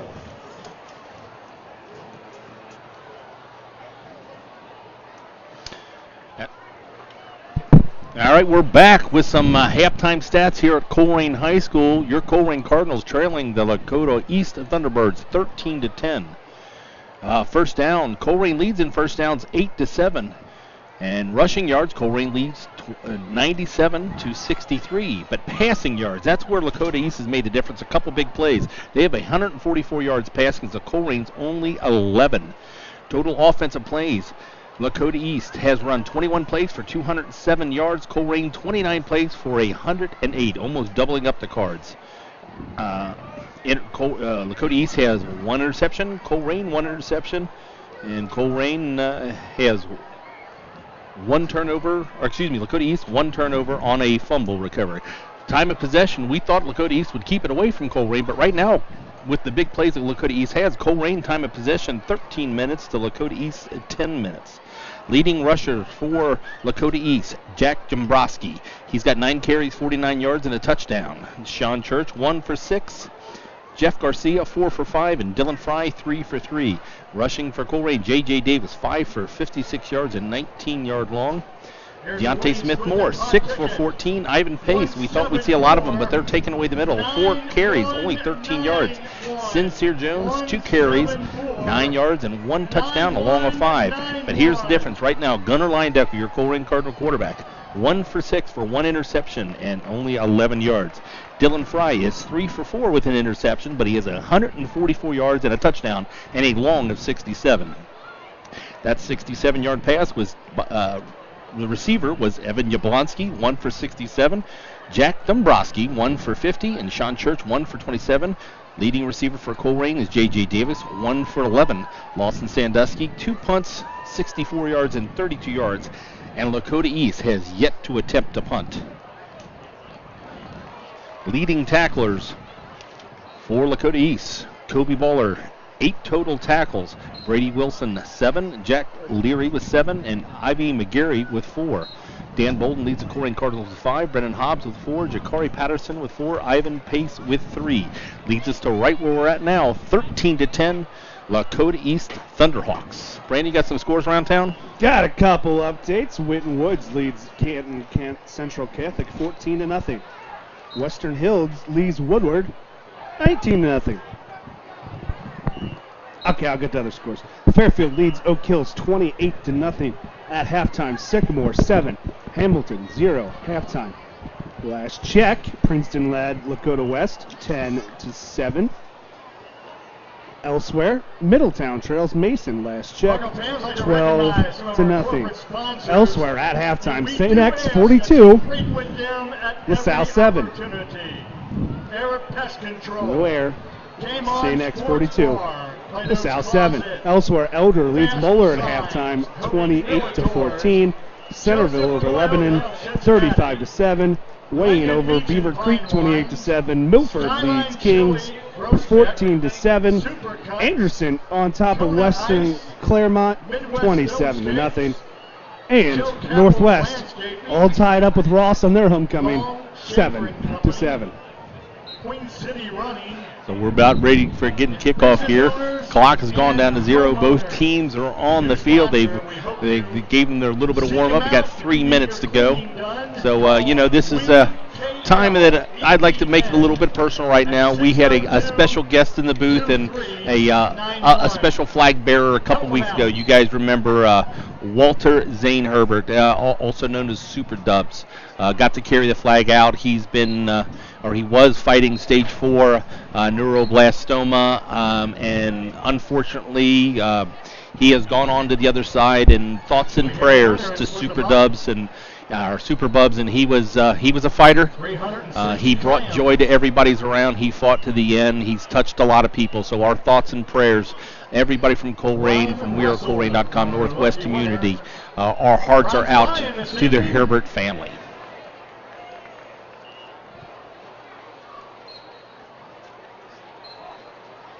Once again, I'd like to take the opportunity to So we were talking a little bit here about adjustments at halftime, Chris. You know, what does Colerain have to do? It's not.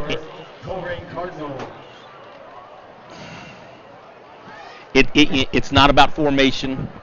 It is not about coverage. It's about attitude right now. You've got to come out and let these. This is our field.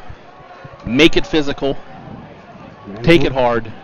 Welcome back to Colerain High School here, where the Colerain Cardinals are battling against the Lakota East Thunderhawks, trailing 13-10 at halftime. This is Chris Himanides with Brian and Brandon Wyatt here in a surprising turn of events. These Colerain Cardinals not used to being in this kind of situation, trailing at halftime. And Brian, you were just talking about it just before we came back live on air, talking about attitude. You know, what we saw in the first half was a typical Rick Haynes coach Lakota East team. They came out, and for lack of more appropriate language, they just smacked Colerain right in the mouth, especially defensively, causing some issues for our offense to get really anything going whatsoever. I mean, other than the early touchdown by Sincere Jones, the Cardinals have done nothing offensively. Well, and Lakota East, give them credit, their first possession, they had the turnover deep in their own end. They didn't fold. Brandon, you played for Coach Haynes. I can say that I'm friends off the field with Coach Haynes. He will have his team ready. They will execute. They will bring it to you. They will force you to make the mistakes. And right now, they have a little bit of momentum. Colerain does come out of halftime, and they'll get possession of the ball so they can bring it. But, you know, we were talking when we were on break. It's not about formation changes. It's not about adjustments in assignment. It's about an attitude adjustment. It's about Colerain football. It's about showing up this second half and establishing and let them know who you are. Yeah, you know, that's one of those things where, I mean, you know, the streak is well publicized. I mean, Colerain's record against GMC opponents over the past 10 years is, quite frankly, silly stupid. It's ridiculous. They've only lost one game in 2008 against Middletown. Since 2001, Colerain has won every other GMC game they've been in. It's just ridiculous. But here they find themselves at home, trailing only by 3 points to a Lakota East team that now has a level of confidence, has a level of swagger, and isn't at all scared by the Colerain mystique. Yeah, the longer you let them hang around, the more confidence they could have gained. They've got control of the game right now. Absolutely. It is theirs to win or lose. Colerain is the one that has to come up with the answer here. And that's good, right? At some point during the year, you've got to have a game like this, and the Cardinals find themselves in that game right now. So they're going to get the opening kickoff here to start the second half, and we are underway. Taken outside the 10-yard line, looking for some room to run. There's a couple of blocks made, a couple of blocks missed, and Sincere Jones takes it out. So about the 30-yard line. Yep, right at about the 30. Yeah, it was Sincere Jones on the return. McCary again on the tackle. We've called his name a lot. Colerain, decent field possession. The ball's going to be spotted on their own 29. If you're a Colerain booster, we want to thank you for making this broadcast possible. Without your generous donation, we would not be able to bring you tonight's game. Colerain's widen out their splits. Yep, J.J. Davis is in to block, trying to block for Gunnar Leyendecker. Gunnar does well, gets it up past the 35-yard line. Pick up solid 5 yards on that first down play. So that's our first adjustment there. Colerain takes their offensive line, makes a little bit more gaps, going to spread the field out. They've had success to the outside. Lakota East doing a good job in the middle of the field, clogging everything up, hoping to spread out the linebackers to give them a crease for the big play. There's Javon Hicks and Deontay Smith-Moore out wide. in the I formation now. Gunner takes the ball, fakes the handoff, pitches it wide. J.J. Davis has got it. He gets around one man, makes him miss, but then tries to plant and goes down. He's going to lose about 3 yards on the play. So it's going to be 3rd down and long. Good play. They run the option.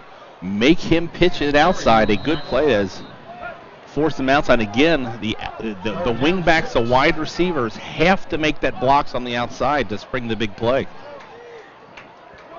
It's always interesting when you've got two triple option teams that go off against each other because you know that they are running against ones in practice during the week. At least I would think they would. So there's Gunner. Once again, it's a speed pitch wide. And the Lakota East defense is just closing down any running lanes really to speak of. It's going to be about 1.5 yards, maybe 2 yards shy of the first down where it's going to be 4th down and Colerain's going to be forced to punt. Exactly what they didn't want as a Colerain Cardinal, but exactly what Coach Haynes and his Lakota East Thunderhawks wanted. A 3-and-out from Colerain brings on Lawson Sandusky. Lawson a little short on his last punt. Really would love to see him get his foot under one here and boom it over the head of this the return man. Garcia back for the Lakota East Thunderhawks. Yeah, I would not put the ball anywhere near that kid. It's a spiral and it bounces. It's not going to be returned. It's a good kick and it's going to be taken down inside the 30-yard line down to about the 27. And that's where Lakota East will take it. 1st down and 10 for their first possession of the second half. And the Cardinals basically flip field positions. They started on their own 28. Lakota East will start on their own 27.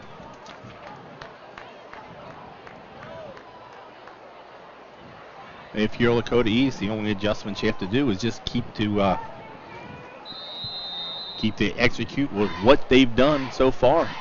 They've been successful, driven the ball. They've got a missed field goal, a missed extra point, but the only time that they were stopped was by themselves. They stopped themselves on a fumble. That's exactly right. Have not yet punted in this ball game. So Colerain hangs their hat on their defense. Defense has to step up. Yeah, absolutely. So there's a bunch of moving around in the backfield. Assignments kept that time, and Luke Bolden wrapped up the quarterback, Dylan Fry. Took him down, but not until he picked up about 3, possibly 4 yards, it looks like, on that first down play. Yeah, Ja'Cory Patterson reads the outside, force him inside. That was Kyle Bolden. He is going to pick up 4 yards on first down. That's exactly what you want if you're Lakota East. Yep. They're going to run the ball. And we talked about it in pregame. Defense has got to get off the field on 3rd down. Let's see if they can hold it here. That was a good fake by Dylan Fry to the handoff to the fullback. He keeps it, gets it around end, and picks up a few more yards, but it's going to be 3rd down and about 5. And that's not a real true fake, but it just does enough. Dylan Fry knows Cardinals are there on every single option. He does his best just to get positive yardage. Gets 1 yard on the carry, and it sets up a 3rd and 5. So it's the first noise we've heard from the Colerain side, trying to pump up their players. Lakota East came up big on their 3rd down stop. Colerain looking to make a stop of their own. Who is going to make the big play for this Colerain defense? Who's going to step up and stop Lakota East from converting another first down? There's a snap back, balls on the ground. I'll tell you what, the Cardinals aren't going to like that call. That should not be a snap infraction. That snap went backwards. We're going to call it a snap infraction. But that should have been a snap ball, and the Cardinals just get a tackle in the backfield because Fry came up with it. But they're going to call it a false start motion on the Thunderhawks, so they'll set up a 3rd and 10. Being a center yourself, no one more expert in that. As you said, since the snap actually left the ground, he snapped the ball. He didn't do a little weird motion with the ball. He took the ball off the ground and gave it to the quarterback. Just no one else moved. I don't think that should have been a snap infraction. I think that should have just been a fumbled snap. So 3rd down and 9. They need to get to the 37. Dylan Fry under center. Takes it, fakes the handoff, draft back to pass. Pass is complete. Hit by Sincere Jones short of the first down and knocked backwards. Yeah, they found the tight end just kind of slipping out there. A safe pass. That's Adam Hundemer. He is hit with about 1.5 yards short.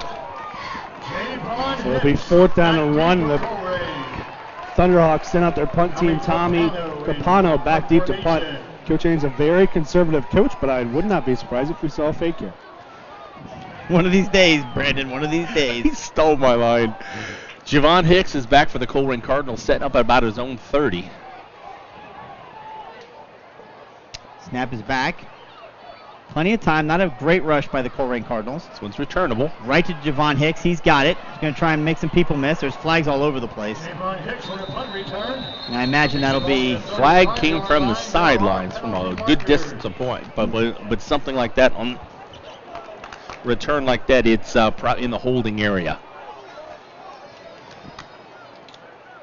Good call, but it's going to be holding against Colerain. Normally something like that would be, it was called by the side official, somewhere on the gunner, usually on the gunner that's coming from the outside. 10-yard penalty, Colerain. So 10 yards against the Colerain Cardinals. Be first and 10. They'll have it first down and 10. Back at their own 25-yard line. So the much maligned Colerain offense this game only got 10 points. And again, as we mentioned, that first touchdown came on a short field after a Lakota East turnover. But the Lakota East defense has come to play tonight. There we go. There's the counter to J.J. Davis. Got to play on foot and go. Go, go, go. Upfield. There we go. There we go. J.J. Davis is taking it around the side. He's going to pick up about 7-8 yards on the play. And it's not a whole lot, but boy, it makes you feel pretty good. Yeah, Peyton Bruce, the 5'5" cornerback, made the interception earlier, forces him outside, slows him down just enough for the pursuit to have him up. It could have been a big play if he gets that corner. Doesn't get the corner, but does pick up 7.5, maybe 8 yards. Beneath the stand. So second down and 3 on the scoreboard.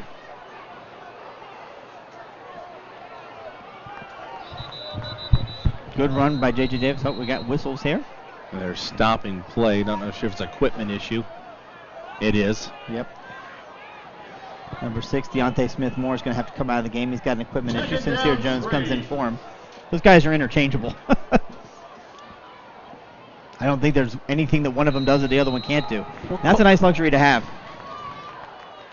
All right, so second down and short for this Colerain offense. They got to keep moving the ball forward.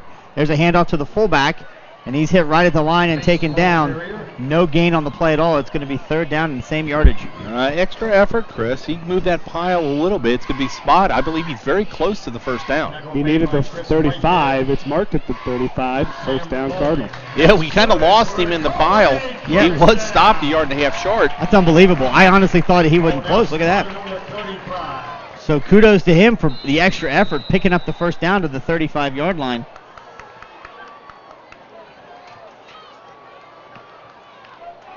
Five minutes gone here in the third quarter. 7 minutes remaining. Colerain trailing 13-10 to the Lakota East Thunderhawks. First and 10. Gunner drops back, looks to pass, got plenty of time. He's got a wide open J.J. Davis, and he overthrew him. And this is becoming a recurring theme for Gunner. He's really struggling hitting receivers that are open by overthrowing them every time. He had all the time in the world and almost no pressure. He really had his choice. He had the wide open field to Javon Hicks with the post. He had J.J. Davis open on the wheel, and he just overshoots it. Got to get a little bit of under there. Trust your receiver to run underneath it. He kind of throwing a little flat ball, not real crisp, but he's got to set his feet. Be a little more accurate. He said, it was there. It was there. Got to make the play. So clock stops now, second down and 10. No harm on that one. The clock stops and not intercepted, but again, there's fakes the handoff, keeps himself. He throws it wide. That was hand to Sincere Jones.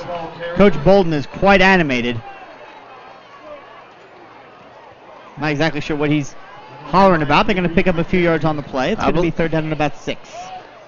I think he was just kind of, he was on Javon Hicks on that point. He wasn't yelling at the referees. If he's yelling out, he needs that extra blocks. The cornerbacks from Lakota East are beating the Colerain wingbacks and wide receivers off their blocks and limiting them to just short gains. So third down at about 6.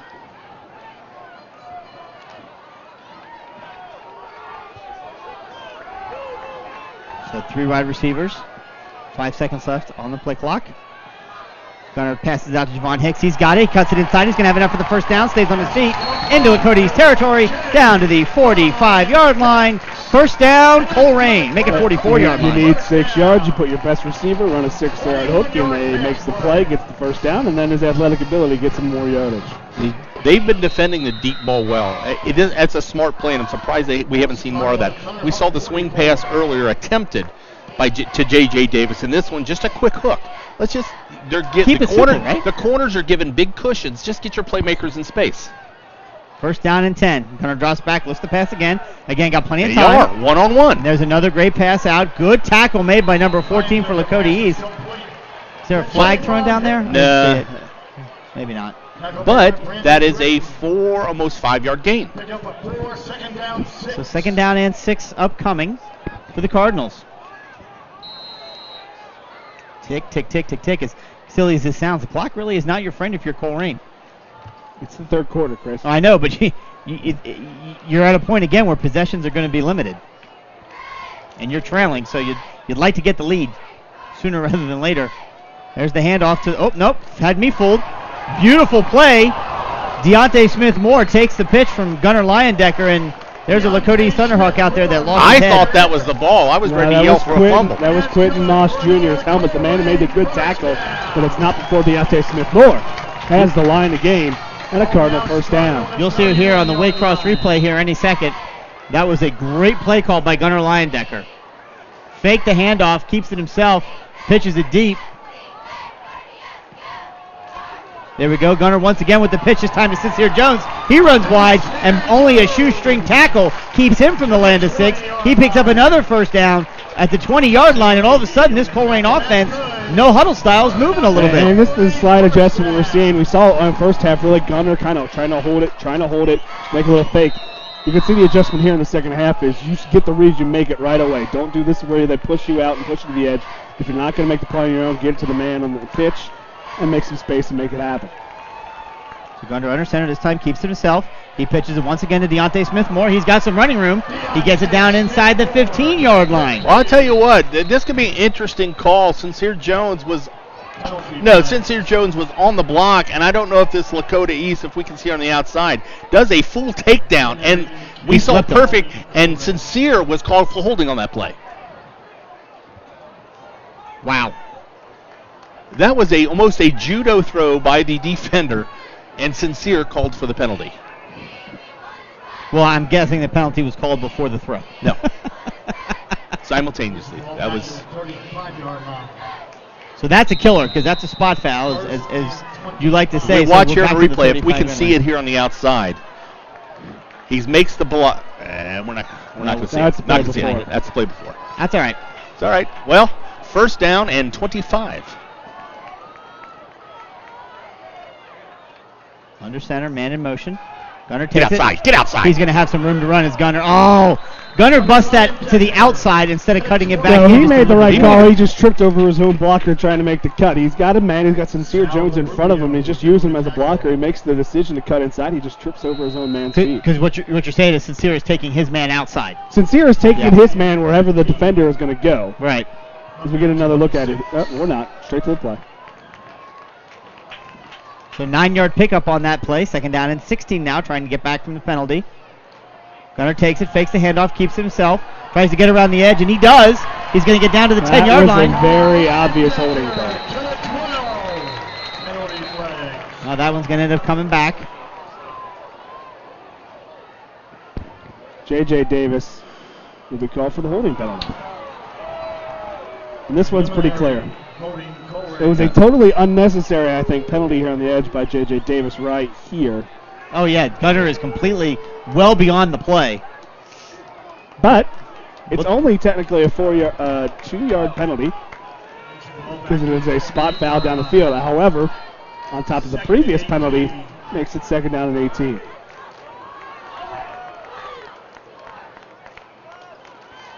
Incredibly, 3:19 left to go here in the third quarter.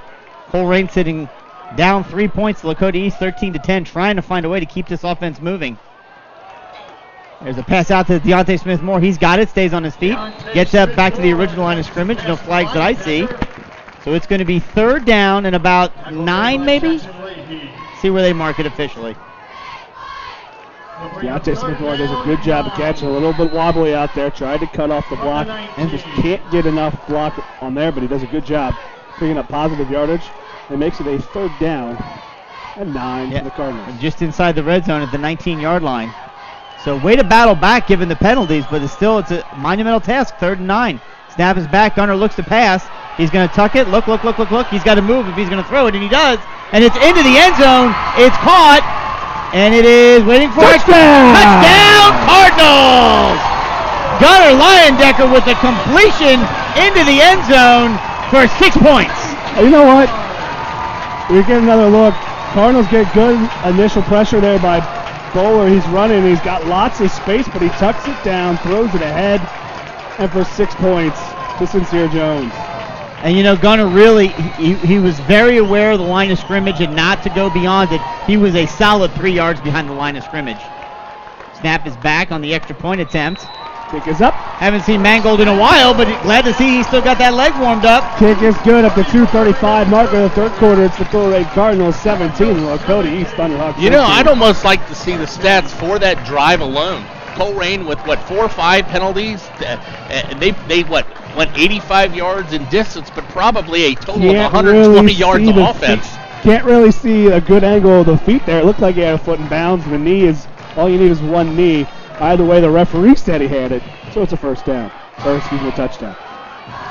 A long, sustained drive. And here's the thing. It all worked out for the positive. That was yet another time where Gunnar Leyendecker had a lot of room to run. Now, there was a defender with an angle. Maybe he stops him short of the 10-yard line, the line to gain for the first down.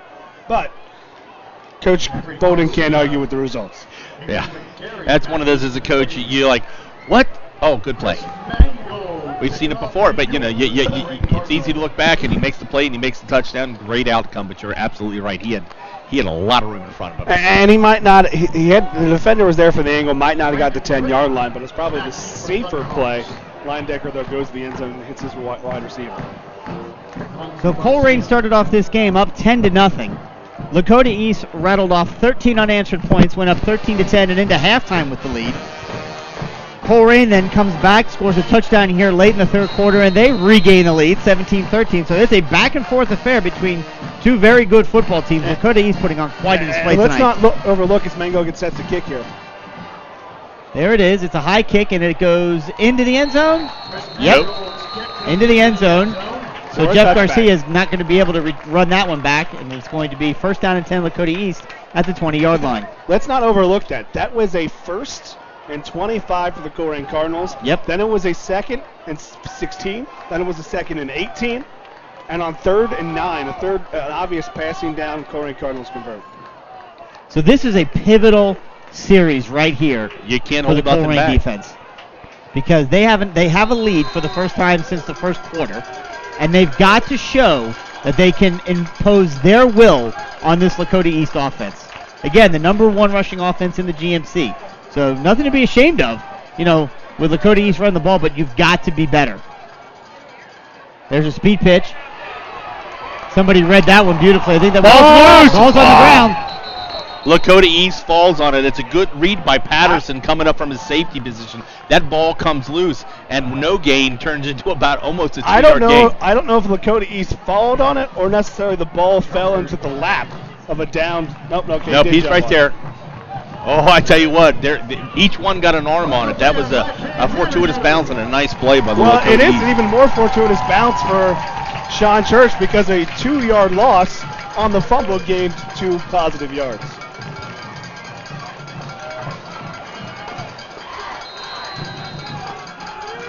So second down and 7 at the 23-yard line. Under 2 minutes to go here in the third quarter. You can kind of sense a little bit of momentum shift here. You can kind of feel it. Colerain needing another good defensive stop here on second down.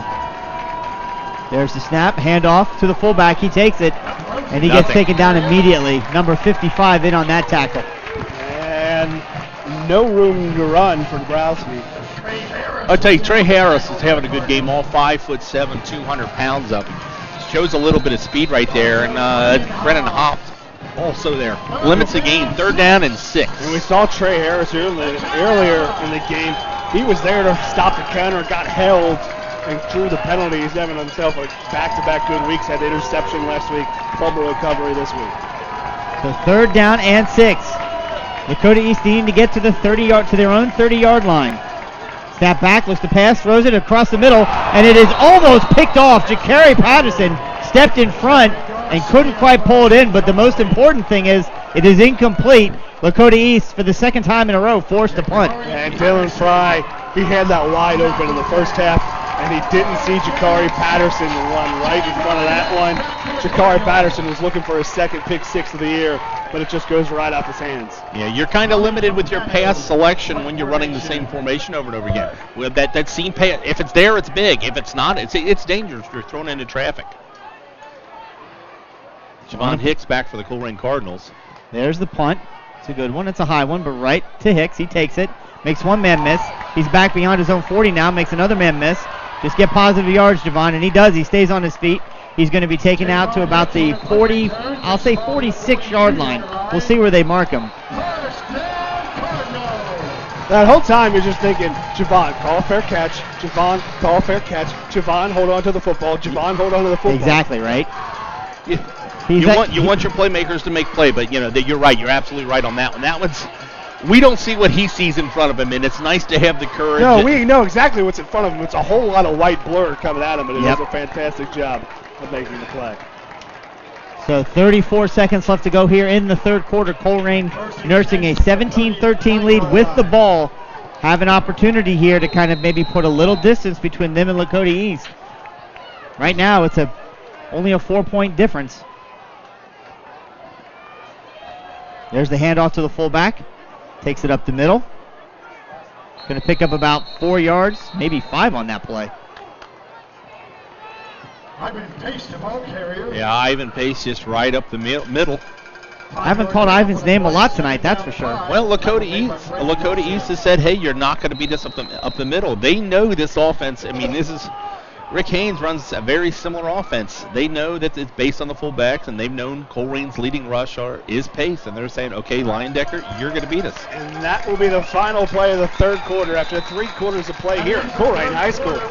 Colerain Cardinals 17, the Lakota East Thunderhawks 13.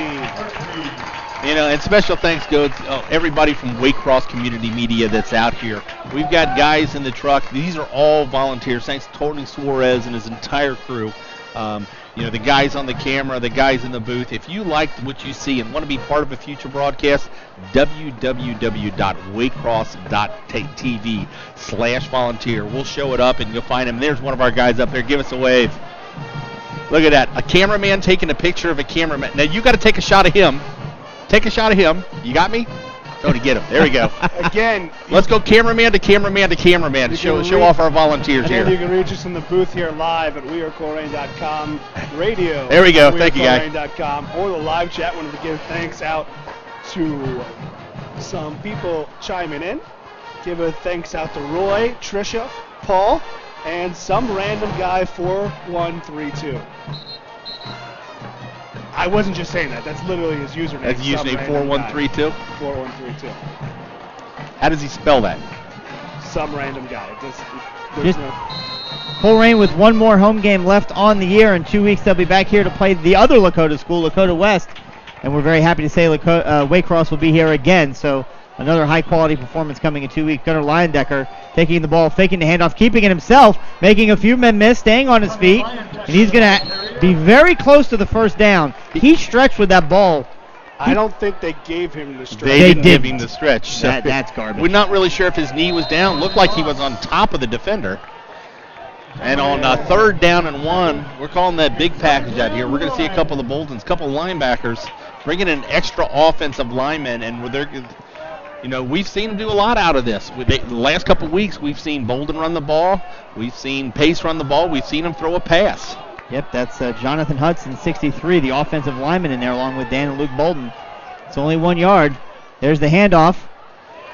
And there's 2 yards for the first down. Yep, Ivan Pace Jr. takes it across the 50 and into Lakota East territory for the first down. I tell you what, how do you like to be a defender? You've got 2 Boldens at roughly 210 pounds apiece, and then Pace. Which one are you going to take on? But I tell you what, a gutsy play and a nice tackle. That was number 6 is Jackson Leahy. You know what I see for the first time tonight? Take a look at the Lakota East defense. They've got their hands on their hips. Well, it was a long drive last time. Yep, and they're out there again. So this Colerain offense is beginning to do what we expect them to do, and that's wear down a defense. Still only 4 points up. Absolutely. There's the handoff once again across the middle to Ivan Pace Jr. And as soon as I say that, the defense steps up. Ivan's going to pick up 2 yards on the play, but a helmet goes flying. This time that's number 44. Needs to keep the hat on. Yeah, Kobe Bowler makes the stop on the outside. We called his name a lot from the defensive end position. What's up with all the helmets flying? I mean, do they not, strap them up? I mean, aren't they supposed to be tight on your head? You would think. You would think.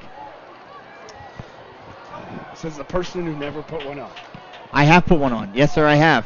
in a live game situation. No, absolutely not. In the No, backyard with the kids. No, and it had a big sticker on it that said not to be used for actual football. So, well, I'm being honest. I'm telling you the truth. Second down and 9. Gunner takes it, fakes the handoff, keeps himself. He's got some room, and he pitches it to Deontay Smith-Moore, who puts the ball on the ground, and it looks like it's headed out of bounds. And it's going to go out of bounds. But Deontay Smith-Moore had enough for the first down and got hit from behind and fumbled it, thankfully, out of bounds. Lakota East, fortuitous bounce earlier. This time, Colerain gets it. Deontay Smith-Moore takes the late piece. Pitch has got a seam. Gets the outside. Nice strip. He's got to protect that ball. He wasn't hit that hard. That was 21. That was Quentin Moss Jr. Gets him from behind. When you get in traffic, 2 hands on the ball, secure it. But the fumble goes out of bounds. Nothing. Actually gained 3 yards on the fumble this time. Fortuitous read as well for Lakota East. Gives it Gunnar Leyendecker gives that to Ivan Pace at 6 points. Oh, up the middle? Yeah. So the ball will be spotted to 31-yard line. Colerain with the first down. Slight clock issue is fixed, and they reset the play ready. There we go. Under center. Gunner takes it, fakes the handoff, keeps it himself, looks for some room. He's going to keep it, going to take it down all the way to the 25-yard line. So good keep by Gunner. And a good read. He saw immediately that the pitch man was taken, and he just kind of got behind his veer block in the edge. He knows he's not going to break it big, but he's going to get it enough and pick up 6 yards. Shoot, we could pick up 6 yards every time by me. That's fine. It's that simple, Chris. Yeah. So, yeah. All you got to do is run the ball. You get 6 yards per carry, every right? time. It's just that easy. Sincere Jones in motion. Takes the handoff once again. Gunner keeps it. He's going to pick up another about 3 yards on the play. And he gets a little bit extra bear, but he was down. But that's what I see here. Take the positive yards. You're not going to break the long one, but there's enough seam to get positive yards. 3rd down and 1. He was not down. Yeah, he was not down. He was tackled and rolled. I mean, the ball. Whistle blew. Whistle blew. So Whistle blew. It doesn't really matter. It's a moot point because the whistle blew. But 3rd down and 1. Ganella, Davis, Aaron Schwinner, Feth, and Kroger need to make a big play here. Yep. Let's go offensive line. Need 1 yard. Sincere in motion. Fakes the handoff to Ivan Pace Jr. Takes it, cuts it inside. Good move by Gunner. He cut on the inside of his block, takes it all the way down to the 10-yard line. First down for the Colerain Cardinals. And like they have all year, they're just wearing down Lakota East offense. And this time, Gunnar Leyendecker, this drive has been really him making the reads, taking what the defense gives them. And it's a 1st and goal for the Colerain Cardinals at the 10-yard line. Where have we seen that before? I think more times this year that the Colerain Cardinals have 1st down and goal at the 10-yard line than almost any other down.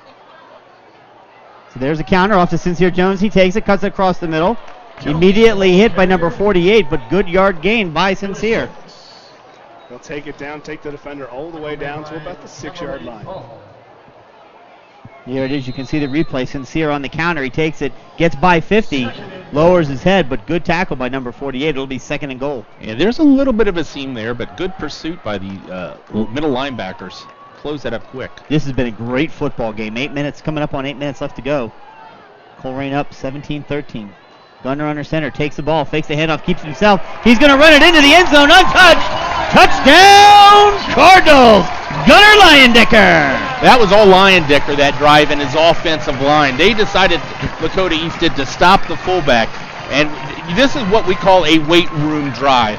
They just kind of wore him out, as you said. That last sustained drive took up about 8 minutes of that whole quarter. And this time, Lakota East just looked tired. And they went straight at him, worked the ball down the field. Colerain now up 24-13, extra point pending.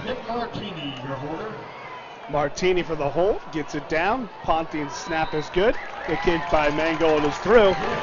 And at the 7:56 mark of the 4th quarter, it's the Colerain Cardinals 24. The Thunderhawks of Lakota East 13.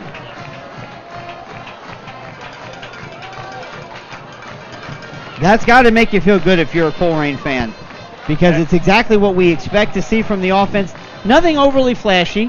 Just smart, fundamental triple option football. And the thing, too, it also does, up 2 scores, not that much time left, especially for the Lakota East offense, is you've changed the dynamic.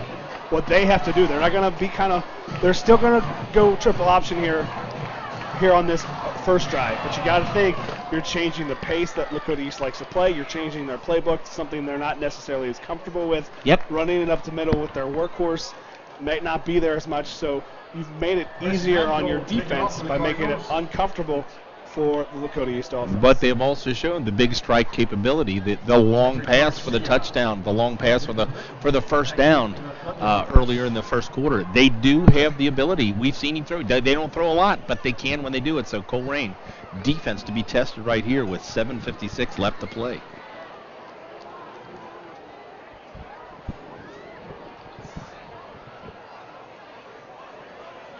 Mangold set to kick. Mangold, typically at home when he's putting balls into the end zone, he's kicking the opposite way. So we'll see what he does here. I don't know that I've seen him put one in the end zone kicking this way. Love to see him get his foot underneath and just keep it away from one. That's a pretty good kick. It's got some height on it, and it is into the end zone. So he got some juice behind that one and put it into the end zone. And that's a big play for special teams, not letting Lakota East bring it out. Well, this is the first time when we've had some rain and windy days the last couple games. A lot of heat. This is a perfect night. Thin air, very little breeze. I'll tell you what, there is not any breeze at all. It is stifling for a October night. Really is. Couple score updates. Centerville 42, Lebanon 7, St. X 42, LaSalle 7. I'm guessing St. X probably put in all their backup JV in that game, up 42-7 at halftime. So Fry back under center. He takes it, fakes the handoff, does the counter, and there's some room around the side. He's got it, and he's on his feet. That's number 1. Once again, Jeff Garcia runs up enough to get a first down, plus some. Yeah, they run the simple counter there out of the I formation, and again, Colerain a little bit caught inside. Eric Phillips, your defensive end linebacker usually plays that side, get not on the field. Looks like Kyle Bolden got kind of caught up. Nice block by the right tackle. A first down for Lakota East out to their own 35. So to your point, Brandon, they're not going to do anything they're not comfortable with. Still plenty of time for them to run their offense. The Colerain defense has got to step up once again. Fry takes it, fakes the handoff, keeps himself. Probably not a good decision on his part as he's tackled right at the line of scrimmage. May have fallen forward for a yard. Good play by Dan Bolden. The fullback was tackled right away. He even maybe got 1 yard. Forces Fry to keep it himself, but there's nowhere for him to go. Dan Bolden's right there, limits him to 1 yard. So it's just a good defensive play by Colerain. Couple other scores: Elder 35, Moeller 14, and by request, Columbus DeSales 28, Edgewood 3. Ask and you shall receive. How about that? Request. Where was that request from? From our comment page? Yeah, that was from the chat room. Fry drops back, looks at pass, roll, throws it. It's a kickoff, and it's picked off by Jakari Patterson. And there's nobody in front of him. Make it a Colerain touchdown. Earlier he missed the interception he could have took, and we got a kind of a celebration penalty. You know what? That's garbage. Well, it's a high school rule. There's a little. Let the kid you can enjoy celebrate, it. but the dance he did, I believe it's called, not the celebration, not the pile up. No, it was the dance. No. Let the kid celebrate. I know. Yeah, but it's nothing. garbage. He did nothing to rub it in. He did nothing but jump right in front of the route by Dylan Fry. Ivan Pace forces the throw, and Jakari Patterson turns on the jets after he gets the ball, and he's in for 6. Second defensive touchdown. Well, they don't like it when you spin the ball. They don't like the dance. They don't like the multiple players involved in the celebration. Oh, so you can't celebrate with your team that you spent all summer working 2 days through? Yeah, man, I'm with what's his name in those Pepsi commercials. I want Andre Villanueva doing donuts in the end zone. Until they change the rules, you have to follow it. Yeah. No, you don't have to. All you gotta do is bend him. I mean, he didn't. But he you know what? made the choice not to. Yeah, that's one of and those. I'm fine with that. I got no problem with that at all. Mangold's kick is up, and it's good. With 7 minutes to play in the ball game, it's the Colerain Cardinals 31, Lakota East Thunderhawks 13. That's the second interception return for a touchdown on the air for Jakari Patterson. His first one, I believe, check me here, was at Middletown, correct? That is correct. So the Colerain defense has been very opportunistic this year in doing what they needed to do, and in a situation like that, really forced Lakota East to do something, again, that they're not overly comfortable doing. Coming into this game, Fry only had 204 receiving passing yards on the entire season. Through 6 games, 200 yards. And that was a whole team effort. You had your whole DB secondaries, your linebacking core stay home on the play action. You had Ivan Pace apply the pressure that forced Dylan Fry to throw the ball from an uncomfortable, not set position. Under duress, he throws it into coverage, and Jakari Patterson is there to step in front of the route, take it, hit the Jets, and score 6 points. And that's just probably a lot of film work right there. Jakari Patterson jumped the route even before it was thrown. Yeah, and that's the second jump that Jakari's made that we see. We saw him back here make a great move, and he jumped and tackled the running back in the backfield. On that post seam that they had earlier. Yeah, he just missed that one. But when you're on the triple option, you have limited guys to throw it to, which makes it slightly easy to cover if you've got slightly better athletes. And if you put in the film work and you're in the better position, it makes plays easier. With the 15-yard celebration penalty, the Cardinals will kick off from their own 25-yard line. Couple score updates real quick. Withrow, 28. Walnut Hills, 21. Sycamore, 21. Hamilton, 7. Maybe a pooch here? Exactly what we're going to get. Pump it to an area. And J.J. Davis returns it. Unbelievable. J.J. Davis picks it up and takes it out of bounds, but keeps it inbounds. And let me tell you something. That is all on Chris Mangold. He put that ball exactly where he's instructed to put it, and J.J. Davis came like a streak of lightning and picked it up. Hey, wait, the best celebration, if we see will be no flag on the play, the special teams coaches on the sidelines. I've never seen coaches hug like that during a game, but they're celebrating themselves. But you're exactly right. You watching films and you see a hole, and he kicked it right to that hole. He can't advance that fumble, but you hit an up man, which with a 50 number, so I'm guessing a linebacker, is not as quick getting to that gap where that ball landed as J.J. Davis. And you saw, you mentioned Mangold. You saw everyone congratulate J.J. Davis. He made a spectacular athletic play to get this ball before it went out of bounds. But then you saw everyone else. Yeah, turn the to your Bogans, kicker. the coaches, all of the defensive players who just were out there. Yep. They went directly to Chris Mangold and gave him the congratulations. Mangold was left kind of all by himself back at the 35. Well, he's a kicker. And then all of a sudden you see Dan Bolden come out and give him a big hug. That's Sincere Jones in motion. He's going to take the handoff from Gunnar Leyendecker. He's going to pick up 5 yards on the play down to the 35-yard line. So the Colerain offense has got it again. And you see it all the time when the running back score a touchdown. They'll kind of do that jump into an offensive lineman, and the offensive lineman kind of hold him up there.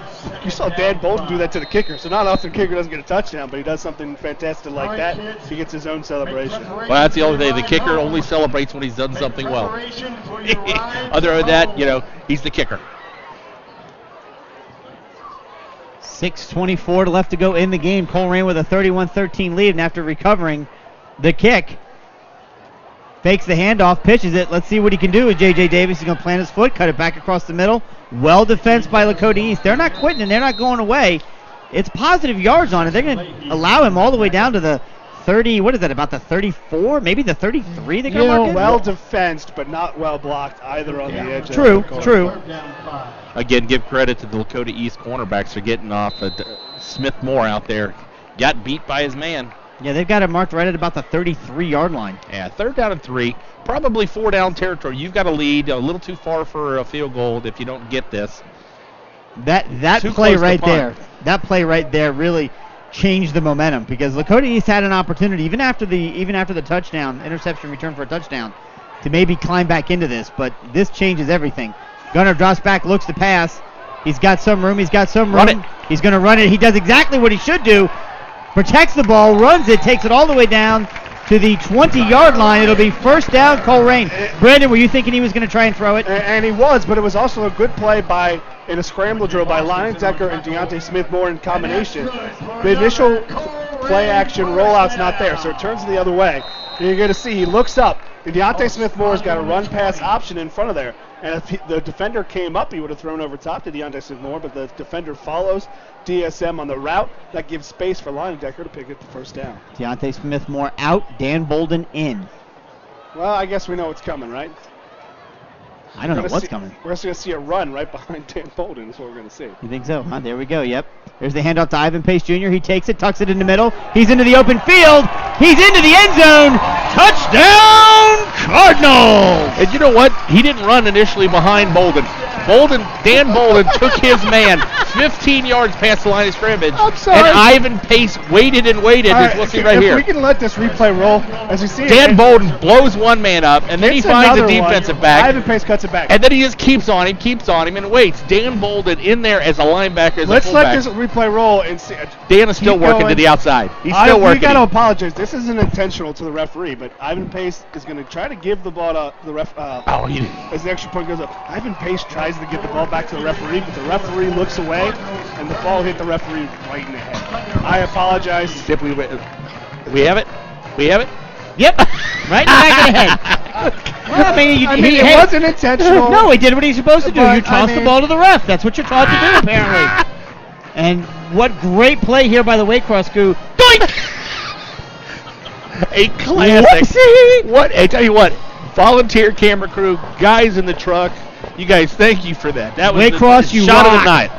Shot of the night. 4:50 to go. The extra point is good, and we're enjoying ourselves now because this is what we kind of expected to see in the first half, and it took them a while to get there. But your Colerain Cardinals have opened up a 38-13 lead. Hey, we laughed at their expense, but we got to give credit to this referee crew. They've done a fantastic job, and you know an officiating crew is doing a good job when you're not talking about them. We had a couple disagreements. I thought they were all good calls. Yeah, but they've done a great job. I think the most important thing for officiating crew is kind of managing the game. And they've never slowed down the game. They've never been an issue with. And a lot of times you see that coaches get upset with calls one way or the other, but they're more upset when the flow of the game is disrupted. And they've done a good job keeping this game going. Well, and I've always said too, if you don't notice the referees, they're doing their job, and they've made their calls, and we might have agreed with a couple of them and disagreed with a couple of them. But you're absolutely correct. They have not been a factor. They've done this is a very good crew. This is as much of a turnaround half to half as we've seen all year for Colerain. They have outscored Lakota East 28-0 in the second half of this game. There's Mango who gets his foot underneath that one. He's going to kick it. It's going to be short of the end zone, taking it to 5, out to the 10, the 15, the 20. There's some open space. Man's on his feet. Going to take it all the way out close to midfield. So special teams not really coming through there. Lakota East is going to have good starting field position, but a late with flag behind the play. Garcia gets a big run. We've seen him. He's explosive. He only is 5'7", but he gets a little bit of a seam and gets through there. He can move, no doubt about it. And that's one of those plays too, where you're like your Colerain, everyone and Lakota East. This game, the outcome is known, so both teams are kind of on the edge of, well, do we let off the gas? Do we not let off the gas? And I think you saw some players for both teams are kind of let off the gas, but Garcia definitely did not. He found some space and made the big game. And very far behind the play, almost after the play, a couple of players from either team kind of jawing back and forth. Personal foul will be called on Lakota East, however. It's a 15-yard penalty, and I think they're going to call it from the spot. Yeah, so it was near first down, almost near the 50. What is it, 47-yard line? And it's going to bring it all the way back to the 19. Yep. So a big penalty for Lakota East, and their bad night just got worse.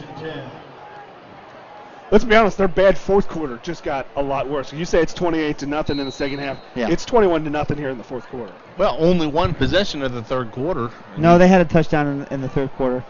I know, that's why I said 21. Yep. Nothing in the fourth quarter. Or at least I meant to.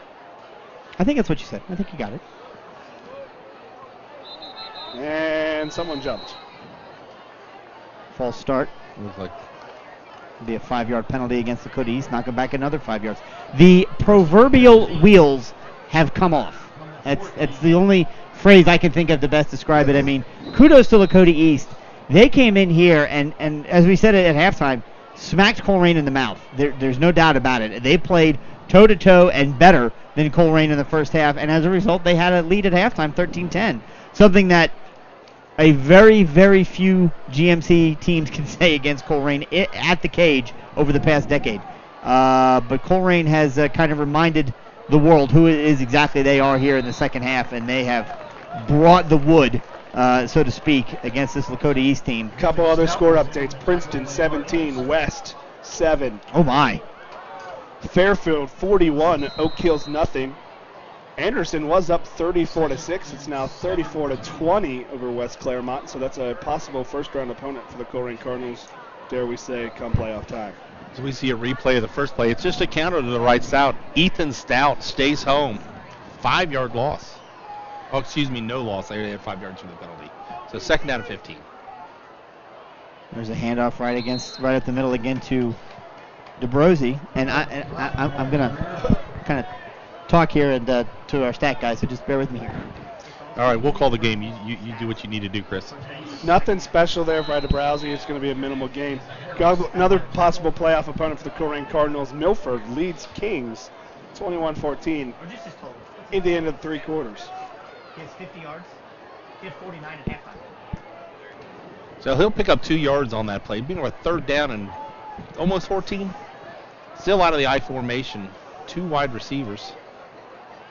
Fry tried to get the pitch off. It's on the ground. That is a sign of a rattled offense. Well, it's a little bit of that. And a fired up defense. It's all that too, but it's also Lakota East is in the mode. They know the outcome.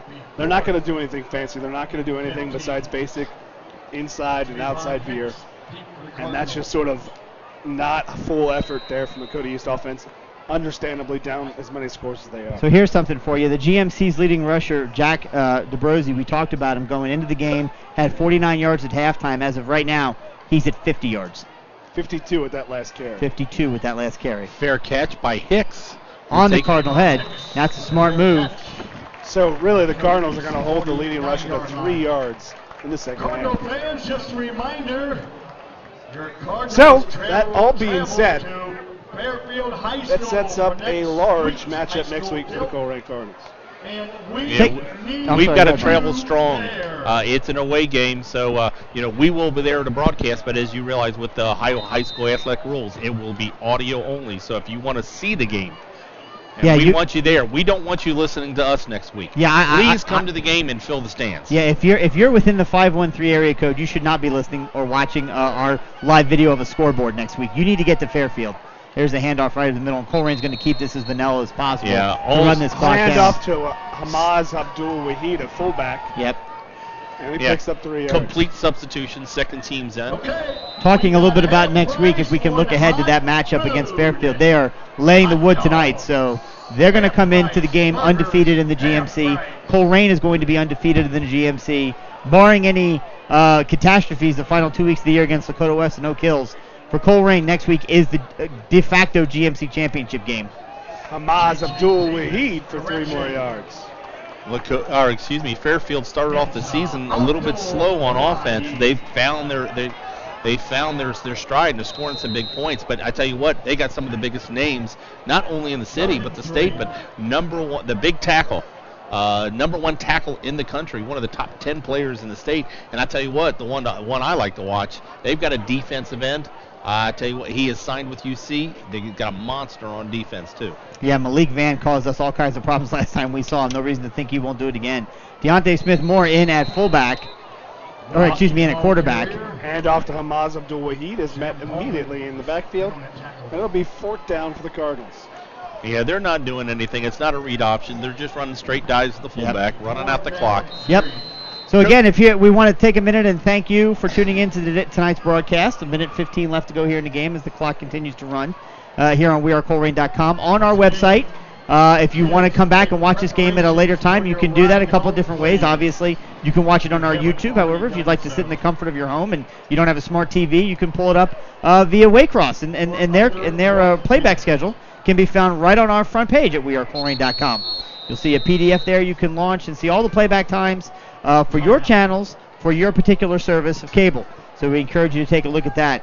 And again, encourage you next week, Colerain will be on the road at Fairfield, and really can't stress this enough. They have a great following. They have a great student section. So if you're in the Colerain area, the Cincinnati area, and you can make it to Fairfield next week, highly encourage you to make it out there because it's going to be a phenomenal game. and it will not be easy. Fairfield, as you mentioned, Brian, is scoring and scoring and scoring some more. It's going to be a real challenge for this team to come back. I'll tell you this, if they play next week the first half the way they played this week first half, it's going to be an uphill battle to pull out of there with a victory. And there's nothing Fairfield would love more than to end the streak next week at home. Well, Colerain's going to lead the offense out there. No, they're not going to leave the offense out there. At 4th down and 3. Ball at their own 40, or at the Lakota East 42. They are going to kick the ball. You're correct. They are going to punt. Sean Church back for the Lakota East. For the Lakota East. Under a minute left to go here in the game.